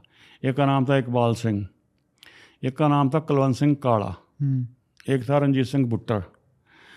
अब बुट्टर और जो कंता था, इन दोनों में कौन आया अब मुझे याद नहीं, मगर इतना भी पता है हरजिंदर सिंह जिंदा और इकबाल सिंह, और इन दोनों में से 3 जने इन्होंने जलंधर में आकर मुझे मतलब पहले मैसेज दिया कि हमें मिलना है। मैसेज के हमारे तरीके होते थे कि मान लो किसी भी जगह STDयाँ खुली हुई हैं, STD वाले को हमने कह दिया कि ये लो 500 रुपया, भाई ये नंबर आपका मैंने दे दिया किसी को, कोई मेरा फ़ोन आया, कोई मैसेज आया तो नोट करते रहना। मान लो STD तो अमृतसर में है तो उसको हमने दे दिए पैसे, या STD होशियारपुर में है, हम कहीं भी हैं, हमने 1-2 घंटे बाद ऐसे ही हाल चाल पूछने के लिए, उसको तो पैसे मिल रहे हैं फ़ोन सुनने के, करना तो है ही नहीं उसने कुछ भी। तो जिसने किसी को मैसेज देना है, मान लो मैंने देना है, अमृतसर का नंबर है मेरे पास STD का, या बटाले का है, तो मैंने फ़ोन कर देना है कि भाई मैं उसके मामा का लड़का बोल रहा हूँ कोड वर्ड में, तो को आएगा उसको ये मैसेज दे देना। इस तरह मैसेज चलते थे, पता लग जाता था किसने कहाँ मिलना है। तो मुझे जलंधर के STD का नंबर दे रखा था, तो इनका मैसेज आ गया मेरे पास कि मिलना है, आ जाओ।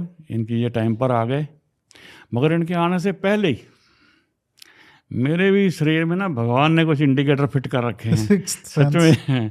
मुझे पहले ही पता चल जाता है कुछ ना कुछ, चाहे सपना आ जाए, चाहे मेरा शरीर जो है हिलना लग जाए, कुछ ना कुछ दिमाग में आ जाती है। इसलिए आप जिंदा हो आज तक। ये कृपा है भगवान की।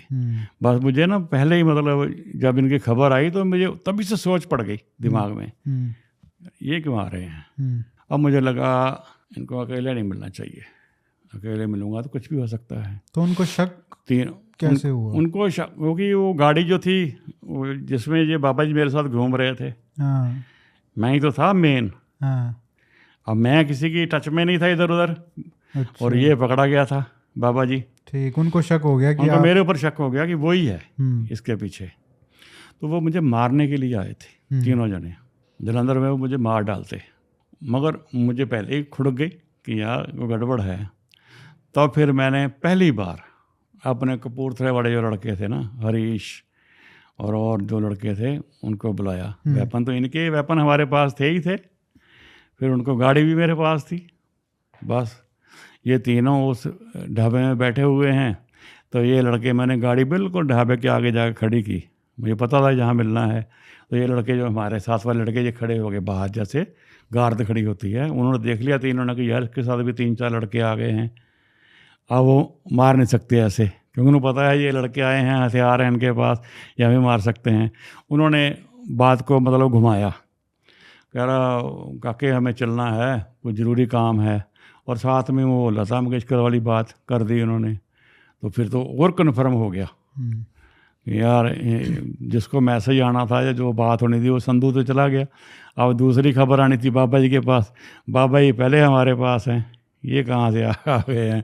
अच्छा, वो भी दोनों नामी आदमी थे। जो हरजिंदर सिंह जो था, जब वो होठियाँ के साथ में टाडा में जेल में 6 महीने था, तो हरजिंदर सिंह मुझे वहाँ मिला था। और जो इकबाल सिंह था, वो जो दिल्ली में ट्रांजिस्टर बम ब्लास्ट हुए थे, वो उन ब्लास्टों में भी था, फौजी था, फौज से भाग के आ गया था वो। उसने भी बहुत सारे मर्डर कर रखे थे। एक वो मतलब डरते वरते नहीं थे ये लोग, पता नहीं कैसे, मतलब भगवान ने इनको बना रखा था, खौफ तो था ही नहीं। हाँ, जब पुलिस की पकड़ में आ जाता है कोई, फिर तो भाई बड़े बड़े को खौफ खाना पड़ता है। कोई गैंगस्टर हो, कोई उग्रवादी हो, कोई भी हो, वो उसको डरना ही पड़ता है वहाँ पर। और ये मुझे इनकी पता लग गया, इनकी भी, हाँ यही है। वो मुझे लेके जाना चाह रहे हैं अपने साथ। उन्होंने सोचा इसको ले चलते हैं फिर भी, चलो। टांडा के पास एक गांव है, एक ठिकाना था इनका ही। तब मैंने कहा भी देखो, आज नहीं मैं जा सकता हूँ, मुझे बहुत ज़रूरी काम है। आप ऐसा करो, कल परसों, हाँ मैं 2 दिन के अंदर आपको उस ठिकाने पर मिलता हूँ आकर। मुझे थोड़ा टाइम बाय करना था अभी, किसी तरह एक ये मौका निकल जाए। वह ऐसे ही हुआ जी। वो चले गए तीनों, टाइम मुझे दे गए कि फलानी जगह पर हम मिलेंगे, जो हमारा ठिकाना था उनका। अब इधर वो गए हैं, तो लड़कों को भी मैंने चढ़ा दिया, बस सामने ही थी, जो देख लिया कि चले गए हैं, मैंने गाड़ी निकाली उधर एक एसटीडी पर, सीधे फ़ोन विर्क साहब को। मैं कही मिलना है, कह रहे आ जाओ। मैं चला गया वहाँ पर, कह रहे हाँ जी। मैं कहा भी सारे ऐसे ऐसे वो आए, शक हो गया उनको मेरे ऊपर। तो विर्क साहब कह रहे हैं काका अब तू उनके बीच में नहीं जाना। मैं कहा नहीं सर, ऐसा तो हो ही नहीं सकता, मेरा तो फिर मिशन ख़त्म, यहीं से ख़त्म।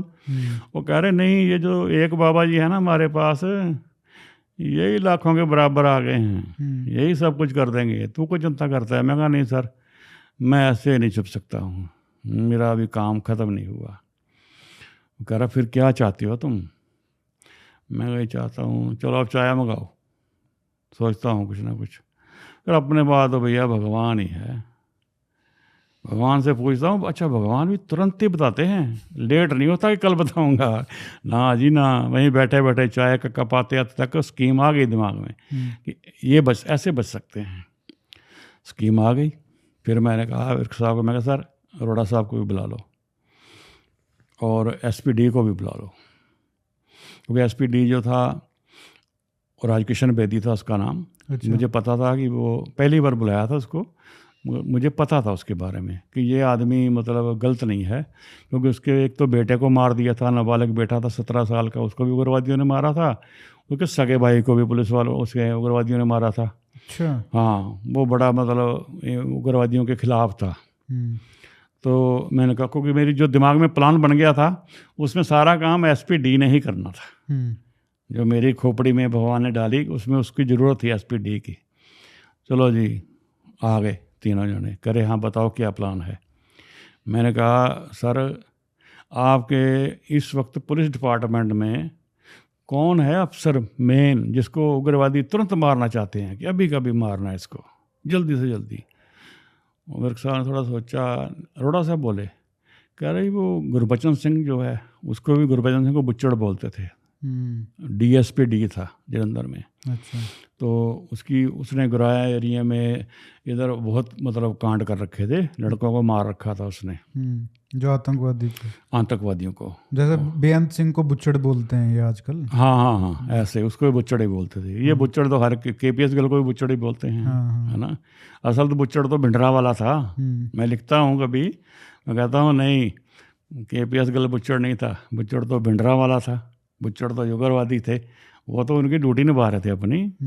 अब अगर कहो जी उन्होंने कुछ ज्यादती की, अरे तुम लोगों ने क्या कम किया, तुमने किसको छोड़ा? इतने पुलिस वाले मार दिए, इतने दुनिया को तुमने मार दिया, तुम दूसरा खुद बुच्चड़ हो, दूसरों को तुम बुच्चड़ कहते हो, क्योंकि वो उनके बराबर के मिल गए ना उनको। हाँ। लो जी, उस दिन रात को फिर गुराया के एरिया में जैसे जैसे मैंने बताया था वैसे ही हुआ। पुलिस पार्टी गई रात के टाइम। नहीं, प्लान क्या बनाया था आपने? प्लान मैं बता रहा हूँ, यही प्लान था जो हो रहा है आगे। अच्छा। रात को पुलिस पार्टी गई है, 2 पार्टियाँ पुलिस की गई हैं। वो थोड़े थोड़े दूर खड़े होके हवाई फायर कर रहे हैं, हवा में गोली चला रहे हैं। एक इधर से चल रही है, 2 उधर से चल रही हैं, 4 उधर चल रही हैं। पुलिस वाले आपस में ही आपस में चला रहे हैं, हवा में ही चला रहे हैं। और ये कहाँ हो रहा था? ये गुराया के एरिया में, क्योंकि मेरा ठिकाना गुराया में था। ठीक। उग्रवादियों को भी पता था कि मैं गुराया एरिया में रहता था, पुराना ठिकाना था मेरा। और वो जो गुरबचन सिंह था ना, वो भी उधर ही मतलब ज़्यादा उसका वो जोर रहता था, क्योंकि उस एरिया के बड़े उग्रवादी थे। ठीक है ना, वो उधर मतलब उसका वो क्या कहते हैं सर्च अभियान उसकी चलते रहते थे। ठीक। तो रात को जी फायरिंग पुलिस करती रही, 1 घंटा चलाई हुई, 2 घंटे भगवान जाने। अगले दिन विर्क साहब और अरोड़ा साहब एक प्रेस कॉन्फ्रेंस कर रहे थे बैठ के। वो प्रेस कॉन्फ्रेंस में क्या बोल रहे हैं कि कल रात को सुखविंदर सिंह, खालिस्तान कमांडो फोर्स, उसने Gurbachan Singh, area commander Khalistan commando force, उसने रात को डीएसपी गुरबचन सिंह बराड़ पर जानलेवा हमला कर दिया। खूब गोली चली, एक पुलिस वाले को भी गोली लग गई, एक सुखविंदर सिंह का भी आदमी जख्मी हो गया। वहाँ से ये स्कूटर बरामद हुआ, ये AK-47 बरामद हुई, ये ग्रेनेड बरामद हुए, और ये लेटर पैड बरामद हुआ जिसपे गुरबचन सिंह बुच्चड़ को मारने की जिम्मेवारी लिखी हुई थी। मतलब कि पहले ही जिम्मेवारी लिख दी कि हमने मार दिया है, मरा तो था नहीं ना, उसने मरना था, मगर जिम्मेवारी मतलब जैसे पहले ही तैयारी करके गए हैं कि इसको मार के ये जिम्मेवारी फेंकनी है, इस तरह का। अब वो खबर जो थी, आज प्रेस कॉन्फ्रेंस हुई, अगले दिन मैंने जाना था वहाँ पर, तो अगले दिन के फ्रंट पेज पर सबसे बड़ी न्यूज़ यही थी कि सुखविंदर सिंह ने अटैक कर दिया उसके ऊपर। अच्छा, ये थी दिमाग में आई। बस जब मैं देख ली खबर, बस वो मुझे अंदर से इशारा हो गया कि ठीक है, ओके, डन है। और फिर मैं बेपरवाह जैसे मस्त हाथी चलते हैं, ऐसे ही अपनी मस्ती में हरिओम हरिओम करता बस चल पड़ा। मैं तो जा पहुंचा जी उनके ठिकाने पर। उन्होंने जब मुझे देखा, अरे वो गले जप्फी डाल के मिल रहे हैं। उनको वो हो गया कि भाई ये तो अपना ही आदमी है, इसने नहीं पकड़वाया होगा। ना, वो इस बात को वो भूल ही गए। उन्होंने मेरे से बात ही नहीं की कि तुमने बाबा जी को पकड़वाया या कुछ ना। वो मतलब बड़े खुश, उनके मन में तो ये हो गया ना कि ये तो बहुत ही क्षत्रिय आदमी है। हाँ, खुद ही मारने चला गया उसको। बिल्कुल। और साथ में वो मतलब गुस्से हो रहे हैं, मीठा मीठा गुस्सा जैसे होता है, यार तू हमें को नहीं बताया, हम जब गए थे तू बता देता कि ऐसे मारना है उसको, हम साथ होते, वो बचता तो नहीं।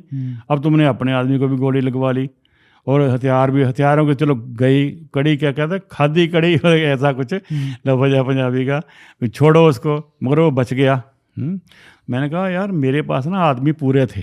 फिर उन्होंने मुझे मतलब खुश होकर, फिर जब मैंने कह दिया होगा, मुझे पूरा ध्यान नहीं, मुझे वहाँ से एक 45 बोर का पिस्टल और 20,000 रुपये वो मुझे मिले, और मैं लेकर अपना वापस जलंधर आ गया। ये अप्रैल की बात है, 8-10 अप्रैल की। तो पंजाब में एक बड़ा नामी उग्रवादी हुआ है, उसका नाम था जुगराज सिंह उर्फ तूफान सिंह तूफान। छोटी उम्र का ही था, तो वो पुलिस एनकाउंटर में मारा गया था। जब वो मरा है तो उग्रवादियों ने ये कहा कि भाई इसका बदला लेना है। उसका बदला कैसे लेना है? कम से कम 100 हिंदू एक ही बार मरना चाहिए उसके बदले में, उसकी मौत के मतलब डर बैठ जाए, ये किसी को मारने से पहले डरें कि यार ये एक के बदले 100 मारते हैं।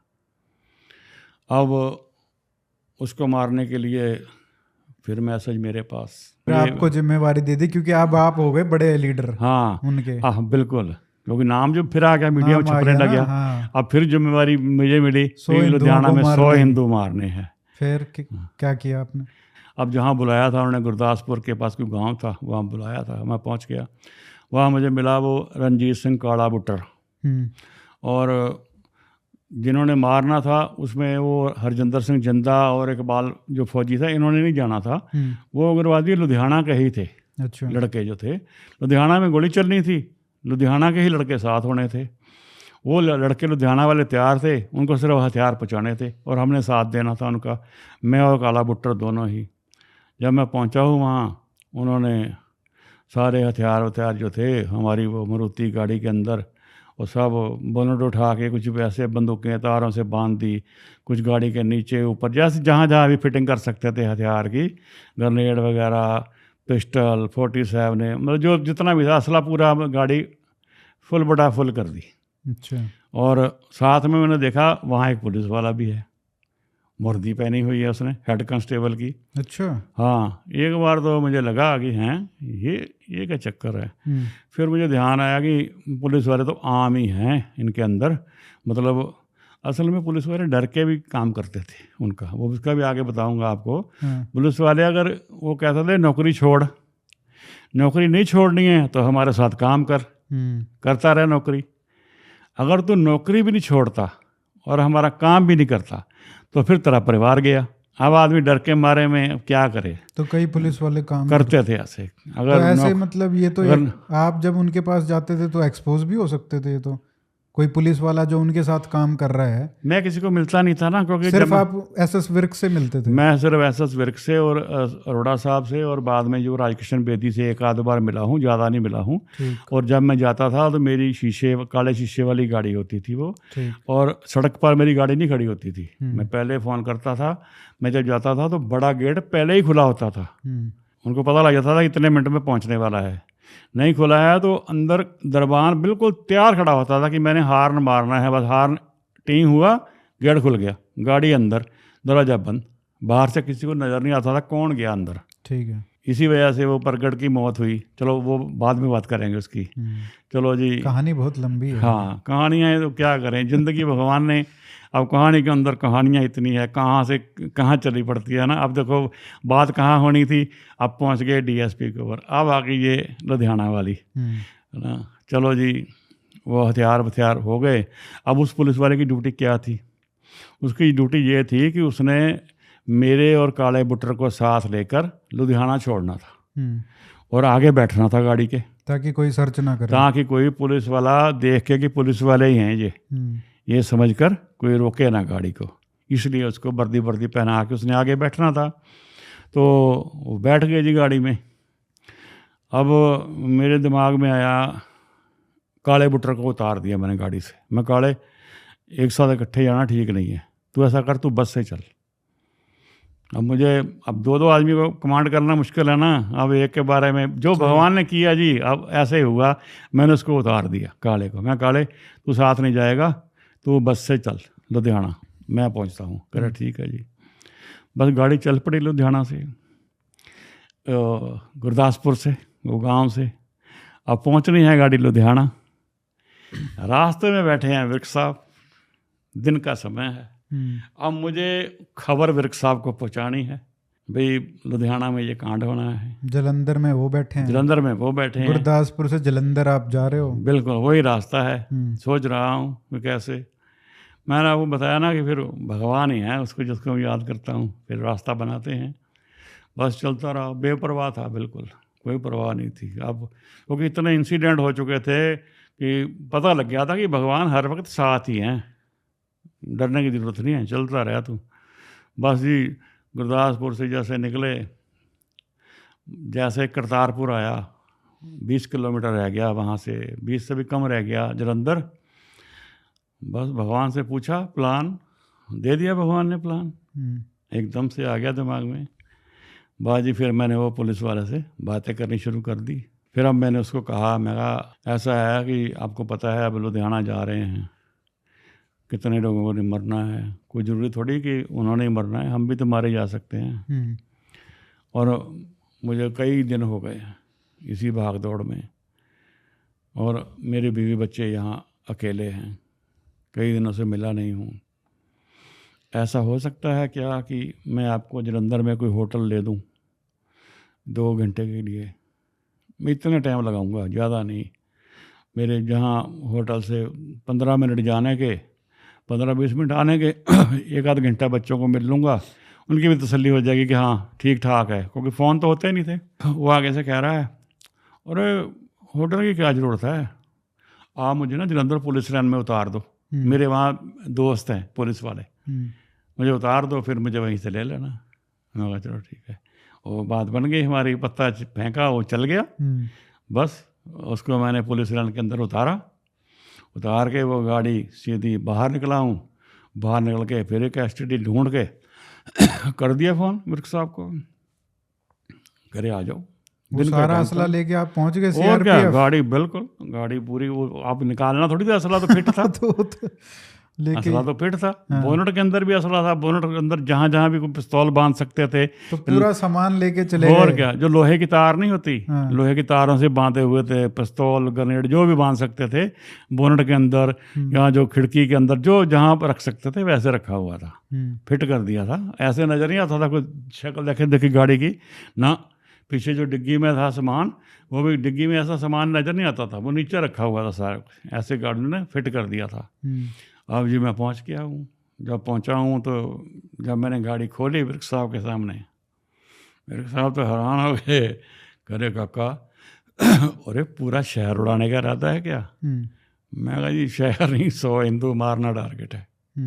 अब आप देख लो कैसे करनी है, मैंने आपको बता दिया। अब मैं जाऊँगा, सॉरी।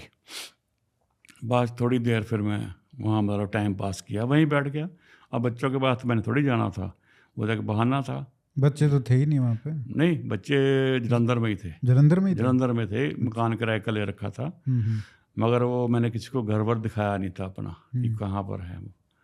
तो बच्चों की तरफ जाने का टाइम कहाँ था। फिर क्या प्लान बना? फिर गाड़ी वहाँ से 2 घंटे जब पूरे हो गए मेरे, फिर मैं सीधा पुलिस लाइन पहुँच गया।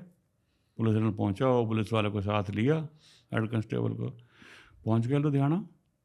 उधर काला बुट्टर जो था वही बस बाई बस पहुँच गया, जहाँ मेरे से 10 मिनट पहले पहुँचा होगा या बाद में पहुँच गया वो भी। हम लोग एक कोठी के अंदर पहुँच गए। वो जो पुलिस वाला था वो कोठी तक ही आया हमारे साथ, बस थोड़ी देर रुक के फिर वो गुड बाय हो गई, वो चला गया। अब उस कोठी के अंदर 6 उग्रवादी अंदर पहले बैठे हुए हैं, हमारी ही वेट हो रही है, और इधर काला बुट्टर और इधर मैं, सारे पहुंच गए हैं। पहुंचते पहुंचते जैसे शाम तो हो गई थी। अब अगले दिन का प्लान था कि अगले दिन रेकी करेंगे और फिर वहाँ से वारदात होगी। तो विर्क साहब ने अलर्ट तो कर दिया था यहाँ फोर्स को, और पता था कि मैं आज नहीं अलर्ट करना, कल करना अलर्ट, है ना। आज तो वारदात होने का मतलब नहीं है कोई, कल तक मैं रोकूंगा, किसी तरह रोकूंगा। अब अगले दिन जी उन्होंने अब रेकी के लिए जाने लगे 2 जने, काला बुट्टर और एक और, बाइक निकाली उन्होंने, भी रेकी करके आते हैं, कहाँ कहाँ हिंदू ज़्यादा इकट्ठे होते हैं, क्या क्या होता है। जब जाने लगे तो फिर वो आ गई दिमाग में, मैं रोक दिया उनको, मैं रुक जाओ, क्या हुआ, क्योंकि मैं तो मोना था, शेव करके रखता था मैं, ज़्यादातर कैप वैप पहनी होती थी। मैं कहा रुक जाओ, तुम दोनों सिख हो, कृपानें तुम्हारी पहनी हुई हैं, कोई भी पुलिस वाला रोक लेगा। ये चलो लुधियाने वाला ना किसी को पता हो, काले तेरा तो नाम है सब जगह, तो वो नहीं जाएगा। तो काला बुट्टर को रोक दिया वहीं पर, वो लुधियाने वाले लड़के के साथ बाइक के ऊपर बैठ के, बस मैं घुमा, कहाँ कहाँ घुमाना है, घुमाते घुमाते ऐसे एक सिनेमा पसंद आया उसको। मैंने तो बोलना ही नहीं था, उसने ही करना था। सिनेमा पसंद आ गया कि ये सिनेमा है, शाम को 9 से 12 का शो नहीं चलता था, लास्ट शो जो था ना शाम को 6:30-7 बजे तक ख़त्म हो जाते थे उस वक्त। माहौल ऐसा था, कर्फ्यू वर्फ्यू लगे रहते थे आमतौर पर, और वो एरिया भी ऐसा था जहाँ की प्रवासी लोग जो हैं वो ज़्यादा हैं उस एरिया में। अच्छा, भाई ये सिनेमा ठीक है, इस सिनेमा के अंदर फायरिंग करेंगे। अब वापस पहुँच गए हम अपना कोठी में, रेकी करके फाइनल कर दिया सिनेमा। अब पहुँचे हैं, अब मैं सोच रहा हूँ अब विर्क साहब को खबर कैसे पहुँचाऊँ कि ये टारगेट है। सोचता रहा, बस आराम से बैठा रहा। फिर एकदम जैसे खाना वाना उन्होंने खाया, दोपहर जैसे हो गई, फिर लड़कों में कहा यार मेरा ना एक दोस्त है यहाँ बचपन का, और था भी, अब भी वहीं होगा वो, उसकी वो मैकेनिक की दुकान है लुधियाना में ही। मैं कहा यार मेरा एक बचपन का दोस्त है, बाइक की चाबी देना जरा, मिल के आऊँगा। उन्होंने, मुझे किसी ने रोकना था, मैं तो सीनियर था, चाबी दे दी। बस फिर मैं गलियाँ घुमा घुमा के उधर पहुँच गया। फिर बस फिर एसटीडी ढूंढ ली, कर दिया फ़ोन, ये सिनेमा है, ये टारगेट है। बस शाम को एक बार फिर जैसे वारदात होनी है 6:30 बजे, तो 5 बजे एक बार फिर क्योंकि जाना है, बाइक है, लोकल जाना है, देख के आना सारा रास्ता जाने का और आने का, कि खतरा तो नहीं कोई है। मगर वो उस दिन फोर्स लग गई, सिनेमा के बाहर भी CRP लग गई। अब वो जब दोबारा रेकी करने के लिए शाम को मैं ही गया हूँ, फिर दोबारा शाम को भी देखो यार तो फोर्स लगी हुई है, ये क्या हो गया। चलो आई, टल गया। अब अगले दिन की बारी, फिर अगले दिन फिर ऐसे ही सेम। अब उन्होंने ऐसा कोई, जैसे जहाँ कोई फैक्ट्री है बड़ी, ये कितने बजे छुट्टी होती है, 5 बजे छुट्टी होती, 6 बजे नया छुट्टी टारगेट होती ढूंढ है। लिया। हाँ, नया टारगेट। अब वो ढूंढ भी लिया। बता दिया आपने? बिल्कुल सेम ऐसी स्टोरी अगले दिन। ठीक है। ऐसे 3 दिन तक चलता रहा। ठीक है। मैं निकलता रहा मिलने के लिए और अपना उनको खबर भेजता रहा। और फिर तो फोर्सें लगी हुई थी सब तरफ, मगर साथ फोर्सों को ये हिदायत थी किसी को रोकना नहीं है, चेक नहीं करना किसी को भी। चेक करोगे तो कोई ऐसे ही कोई पकड़ में आ गया, कुछ हो गया तो गड़बड़ हो जाएगी ना सारी। पकड़ने तो इकट्ठे हैं सारे, या मारने हैं, जो भी करना है वो तो बात की बात है। बस ऐसे 3 दिन तक उनको घुमाया। अब वो भी देख लिया कि यार कोई बात बन नहीं रही, जिधर जाते हैं फोर्सें लगी हुई है। पूरा समझ लो लुधियाना के अंदर कोई गली, कोई नुक्कर, कोई चप्पा नहीं छूटा जहाँ फोर्स नहीं लगी हुई थी। और ऐसे मतलब आभास दिया गया, या मैंने बोला, या ऐसे पता लगा यार कोई मंत्री आया लगते हैं, कोई चक्कर है ना, कोई ऐसी बात है। तो 3 दिन बाद ये हुआ कि चलो ऐसा करते हैं, इस काम को थोड़ा दिन पेंडिंग कर देते हैं। पेंडिंग करते फिर मतलब इसको हम करेंगे, अगले हफ्ते फिर आएंगे। हथियार हमने सारे वहीं छोड़ दिए, मैं और काला बुट्टर दोनों ही वापस आ रहे हैं दोनों, और उधर सारे हथियार छोड़ आए हैं। और हमारे आने के बाद उस दिन या अगले दिन, ये मुझे पक्का नहीं याद, वो जो लड़के वहाँ थे 6, वो रात को एक दिन निकले हैं, उन्होंने 3 हिंदुओं को मार दिया। अच्छा। एक जगह पर। आपको ये सब पता ही नहीं था कि हमें तो पता ही नहीं था। हाँ। हम तो चले गए। आप उनको बोल के आए थे वेट करने के? हम उनको कहा था कि वेट रुको, हम फिर आएंगे, 1 हफ्ते के अंदर वापस आएंगे, क्योंकि अभी ये फोर्सें बहुत लगी हुई हैं, ये हट जाने दो। उन्होंने भी कहा था ठीक है। अब ये थोड़ी पता था कि वैसे वारदात कर देंगे। रुका नहीं गया फिर उनसे? नहीं, वो नहीं रुके, उन्होंने मार दिए। 3 हिंदुओं का मर्डर हो गया, 1-2 को फट्टड़ भी कर दिया होगा। बस जी वो हुआ है। और इधर सारा शोर मच गया। अब विर्क साहब मुझे कह रहे हैं कि काका पकड़वाओ उनको। मैं कहा नहीं सर, अभी मैं नहीं पकड़वा सकता हूँ, क्योंकि कोठी का मुझे ही तो पता है, या काले बुट्टर को पता है। तो अगर यहाँ एक पुलिस वाला है, किसको अगर पकड़वा दूंगा मैं तो इसमें तो यहाँ मेरा नाम आएगा। अच्छा, एक बात तो मैं आपको बताना भूल गया। हुआ क्या था कि जब काला बुट्टर, जो हम लुधियाना से जब चले थे यहाँ वापस, तो मैंने उसको कहा था जलंधर तक मेरे साथ चल पड़ो, तो आगे से आप बस पकड़ लेना। तो वो मेरे साथ ही आया था। तो रास्ते में गुराया में मेरा ठिकाना था, तो फिर मैं गुराया में रुका, क्योंकि मैं जब लुधियाना से निकला हूँ तभी मेरे मन में आ गया था कि अब अगला नंबर काले बुट्टर का लगाना है। अच्छा। इसको पहुँचाना है पुलिस स्टेशन किसी तरह। तो फिर मैं गुराया में रुका। तो गुराया में जब मैं रहा था नॉर्दर्न कैरियर में, तो उसके जो आस पड़ोस के भी 2-4 लोग जो थे हेलो हाय, उनकी वजह से ही ट्रांसपोर्ट वाले को हो रखी थी मेरी।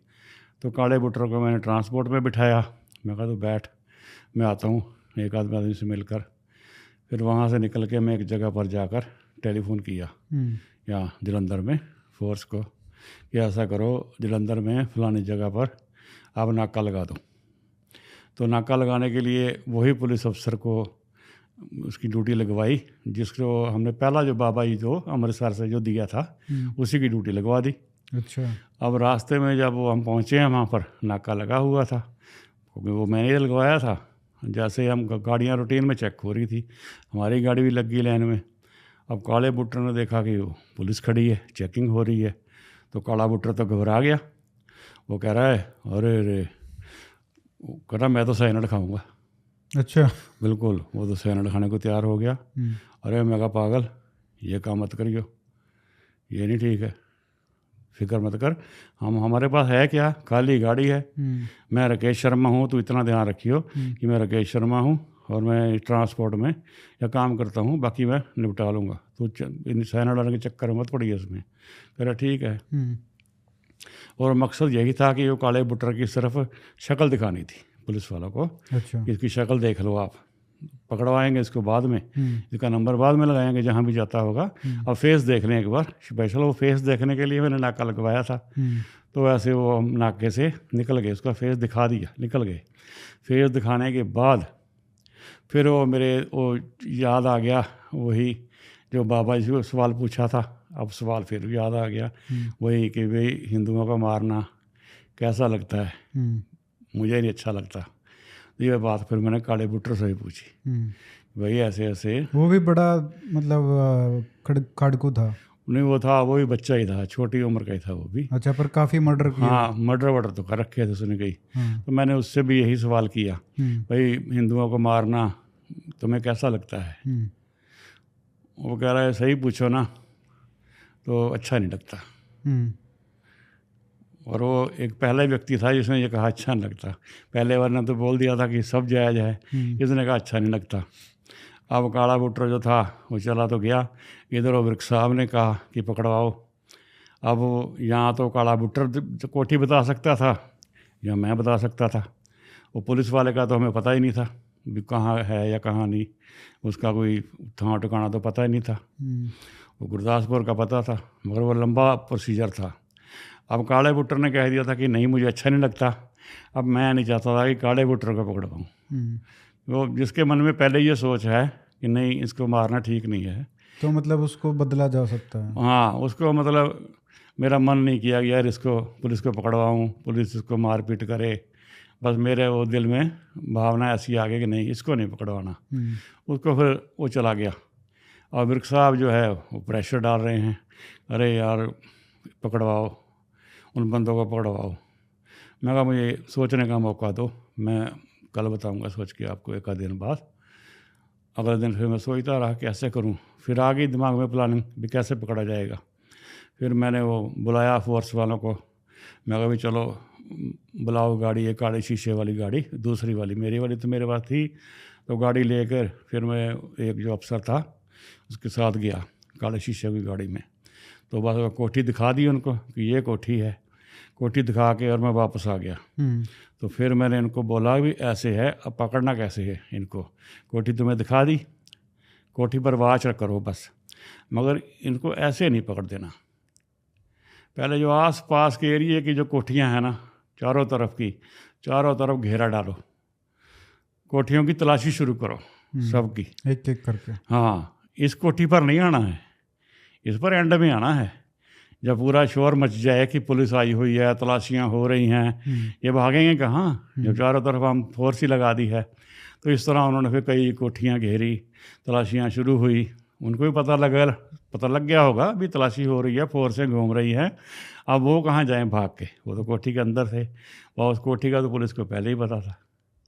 बस फिर ऐसे करते करते एंड में पुलिस ने मतलब जो 5 मिनट का काम था उसको कम से कम नहीं तो 5-10 घंटे लगाए करते करते। जैसे सुबह से अगर शुरू हुई वहाँ सर्चिंग, तो शाम तक उस कोठी पर पहुँची पुलिस। तो फिर वो 6 के 6 लोग वहाँ से पकड़े गए, वेपन भी पकड़े गए। तो उनके ऊपर सब पर मुकदमे डाल के उनको फिर जेल भेज दिया।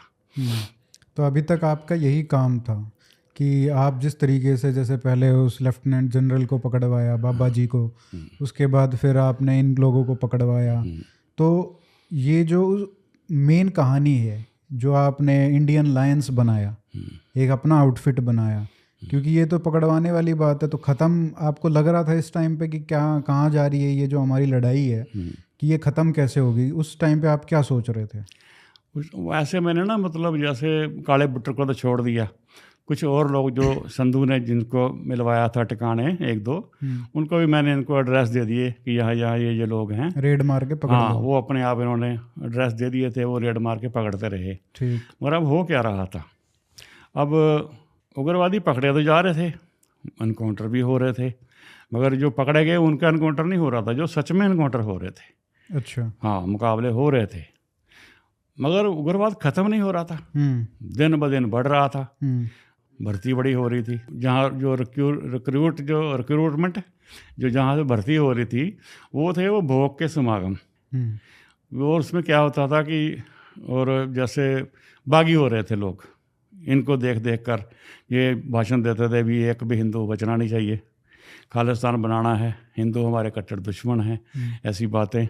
और जो नौजवान लड़के थे वो एक तो अनपढ़ता थी, गरीबी भी थी, पढ़े लिखे लोग भी गए हैं, ऐसा कि नहीं गए हैं, पर जब ब्रेन वॉश हो गया तो हो गया, ये नेता लोग करते थे। अब मुझे लगा यार इन नेताओं को कुछ किया जाए, इनको रोका जाए। भाई अगर ये लोग ये भाषण ना दें तो उग्रवाद ऐसे ही बनाते रहेंगे और बिल्कुल ऐसे बनते रहेंगे, ये तो ख़त्म हो ही नहीं सकता कभी भी। हम अपनी मेहनत करके, फोर्सें अपनी मेहनत कर रही हैं और 4 पकड़े जा रहे हैं तो 10 पैदा हो रहे हैं। तो फिर उसके बाद क्या हुआ?